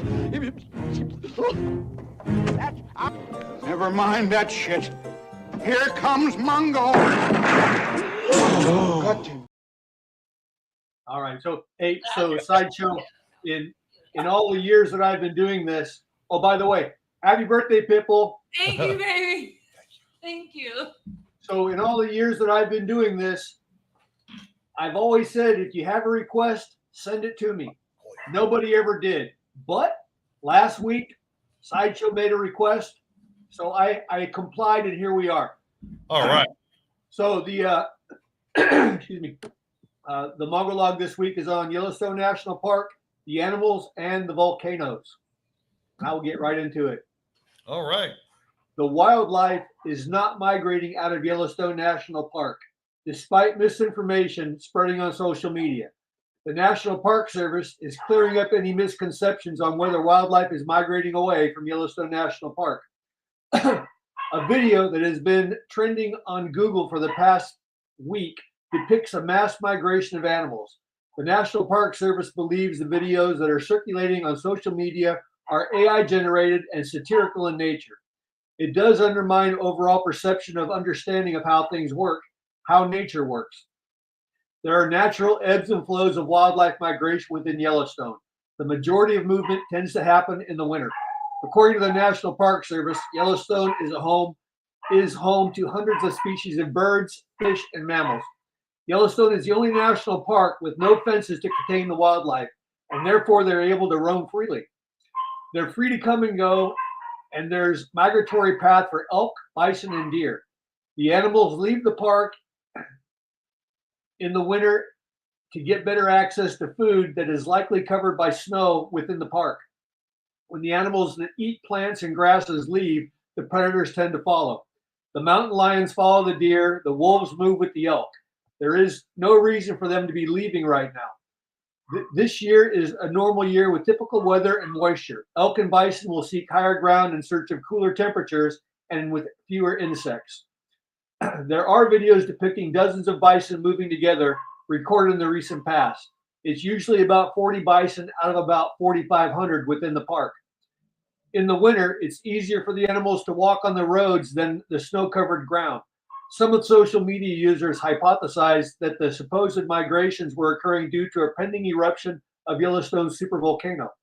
The park's complex and extensive volcano system is thoroughly monitored by the U.S. Geological Survey and Yellowstone Volcano Observatory.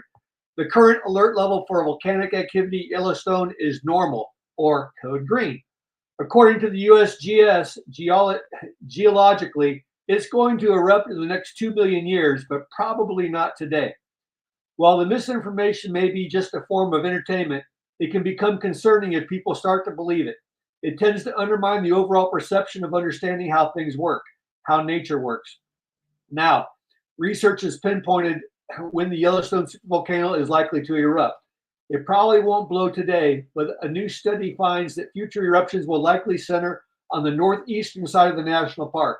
Chances are Yellowstone will not even be a national park by the time this volcano erupts.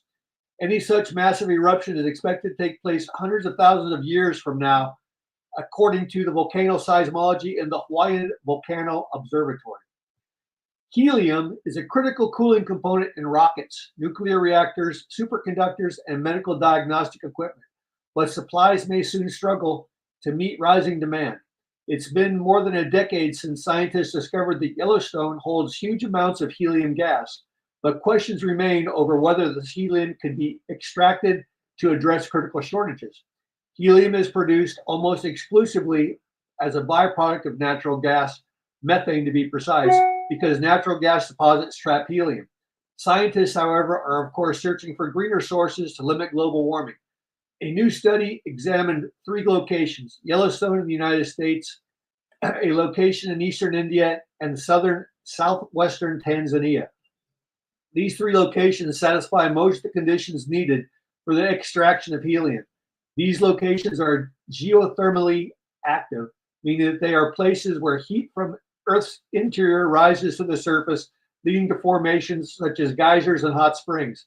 These accumulations are extremely valuable as they could help alleviate helium shortages around the world. As I said earlier, helium is a critical cooling component in rockets, nuclear reactors, superconductors, and medical diagnostic equipment. Soon, worldwide supplies will struggle to meet the rising demand. In January 2025, researchers from the United States Geological Survey published an analysis in the journal Nature that reveals exactly what is going on underneath Yellowstone. The most interesting revelation, however, lies in what the study tells us about the next Yellowstone super eruption. The latest research just bears out simply that it isn't due for a while. To get some idea of what a future Yellowstone super eruption might look like, we need to look back in time to those earlier explosions, which all have many features in common. The last eruption at Yellowstone involved the relatively quiet extrusion of lava around the 70,000 year mark. One thing we don't know too much about is how long the buildup for that big one takes and what the warning signs will be. But let's face it, this is what everyone needs to know. It might seem logical to expect a supervolcano to be preceded by more of the same warning signs seen in smaller eruptions, just on a larger scale, probably with a steady growing over decades or longer. The findings indicate that the warning signs could be minimal, offering little to suggest that the world-changing eruption is on its way. Whether Yellowstone vomits out 500, 750, or 1,000 cubic kilometers of ash and debris is pretty immaterial. All would be cataclysmic and devastating to the country.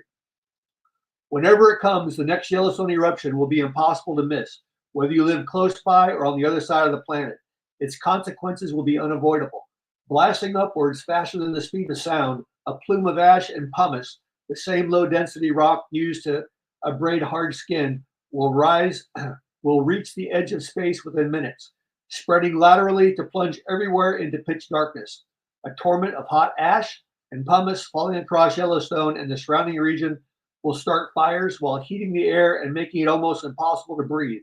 And just like a Ronco TV commercial, but wait, there's more, it gets much worse. Traveling at speeds of more than 180 miles per hour, overtopping hills and filling valleys, these pyroclastic flows destroy and bury everything within about 60 miles of the vent, turning everything living from the lodgepole pine and chipmunks, from moose to humans, into charcoal. Within 24 hours, ash would be filling across much of the United States and parts of Canada. Shit, hang on. Just lost my place. I got to roll back through this real quick. Bringing down the power lines, shorting out electronics, causing transportation chaos, flattening crops in the fields, and contaminating our water supplies. Normal life would be at a standstill. As ash particles act as a nuclei for water in the atmosphere, heavy rains would be triggered to add to the mayhem, turning much of the country into a sea of mud, clogging rivers, and bringing widespread flooding. The ash would also carry with it huge quantities of toxic metals, such as arsenic, cadmium, lead, and mercury, bringing the potential for long-term contamination of our water and crops and animal feed. Sulfur dioxide blast gas high into the stratosphere during the eruption will spread across the planet within weeks. When combined with atmospheric water vapor, the gas forms an aerosol of tiny particles that will build a global veil. This will shield the planet from incoming sunlight and will lower surface temperatures. All things considered, it would be a surprise if global society and the economy survived in any form that we might actually recognize. In addition to the local evaporation, due to the heat of the eruption, the subsequent cooling will ultimately adversely affect life here on Earth. I've seen enough disaster movies and depictions of future societies to know that it won't be pretty. Perhaps the only saving grace is that the latest research tells us it doesn't look like an eruption will happen anytime soon. Timelines can be tricky, however, and regardless of the predictions of any of the so-called experts, the next eruption can't really be predicted. I'm convinced, however, the next eruption will occur before the Dallas Cowboys add another Lombardi trophy to their collection of dusty past trophies. And that, my friends, is that. Whiskey improves with age, and I improve with whiskey. My name is Mongo. Whiskey goes in, wisdom comes out. I smoke cigars, and I know things. And if Tattoo Mark is still in the audience, I apologize for bringing down the Cowboys, but they've been frustrating me for years. That's right. Go Chiefs.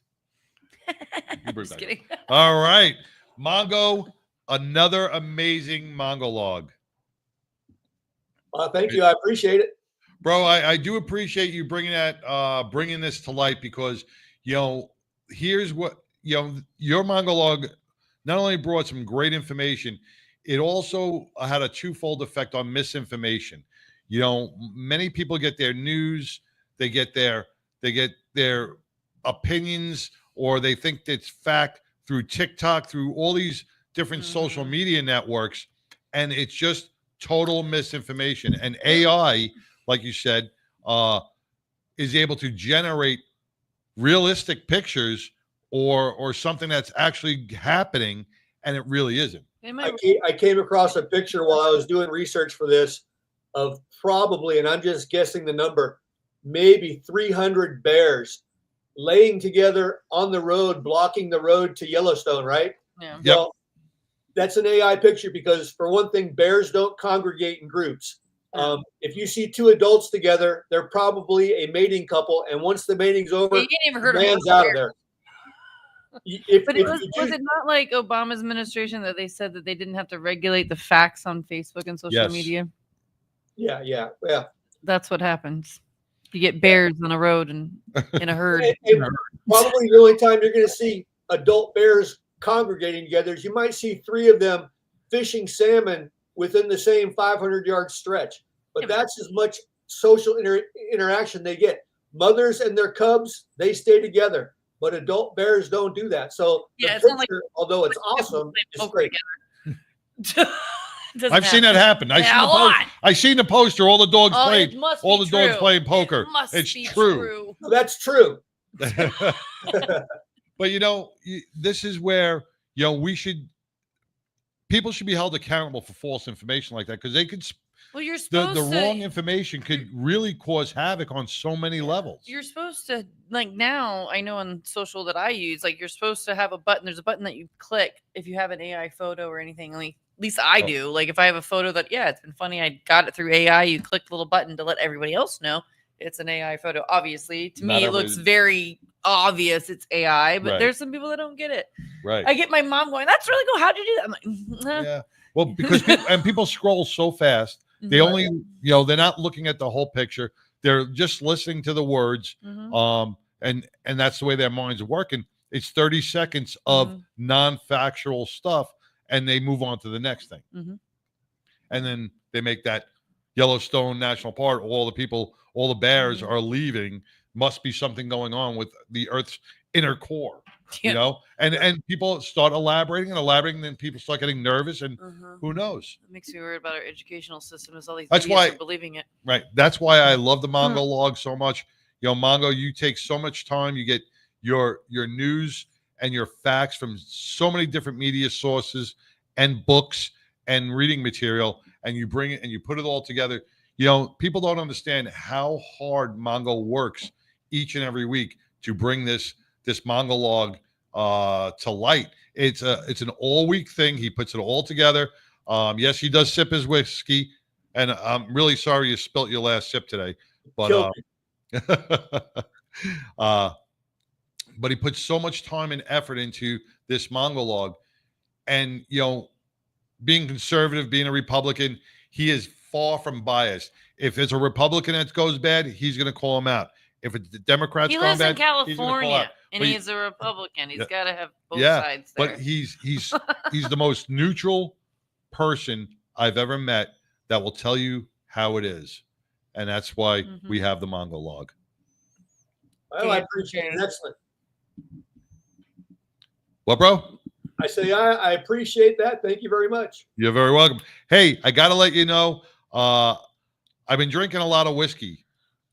Not that I should not go to AA whiskey, but I've been drinking a lot of whiskey. So Tigger bought me a smoker. Oh yeah. Have you ever used one? Yes. I've got one. My daughter bought me one for Father's Day, but because I've been so busy, I haven't had a chance to use it. But I will. It's still sitting on my kitchen counter. So yes, I plan on it. The one she bought me is in a little barrel, and I can't wait to use it. It tastes good. Yeah, well. I like it. Give it a shot and see how yours is. I'll probably use mine this weekend. Me too. All right, Mongo. I want to thank you And hope to see you soon. That's what the newscasters do. Oh, yes, sir. All right, brother. And Sure thing. say hello to Roxy for me. What'd you say? Say I will hello do to it. Oh, you said sit on Roxy for me. I didn't know. Rocky for me. All right. Big up, brother. Oh, can't hear me. His mic went out. Nope, I can hear you. Oh, I will. there you go. Take care. All right. right. Love you, brother. Take care. All right. That's Mongo with the Mongo log. Man, how was your birthday? Good. Did you enjoy it? Did you like some of the clips that people sent you out? I liked him. Who was your favorite clip? I liked my girl Ashley. Actually, Yeah. She called me some fun names. Chaz Taylor did an excellent clip. I love all of them. Chaz I did a love that nice all clip of too. them did. Yes. He's the moist machine or whatever. That yes. But all of them. I want to thank everybody you for guys. tuning in. Follow us on all your social media platforms. We're going to be soon to be on Spotify. You'll have no visual, but you will have audio. We got a face for radio. We will be on Spotify very soon. But like, share, and follow the page. Mm-hmm. Be notified every time we come on air. Follow us at our events. Yes. You know, Pitbull's going to be at Texoma Harley Davidson this weekend. I'm going to be at Thunder Cycles with the Jarhead Jam this weekend, and head out to Texas Harley Davidson this weekend and support the Tree of North Texas. So many things, so many things going on, and then we got the Tattoo Mark, Summer Bash August 9th. So come on out for that too. Chance, thank you so much for making the magic work behind the board, brother. You did an excellent job today. I want to thank all our guests, Micah Long, Brandon Board, and Karen Hoffman of Ageless Men's. All about dicks. It's all about dicks. Until next week, if you could be anything in this world, Be kind. be kind. Peace. Stay up.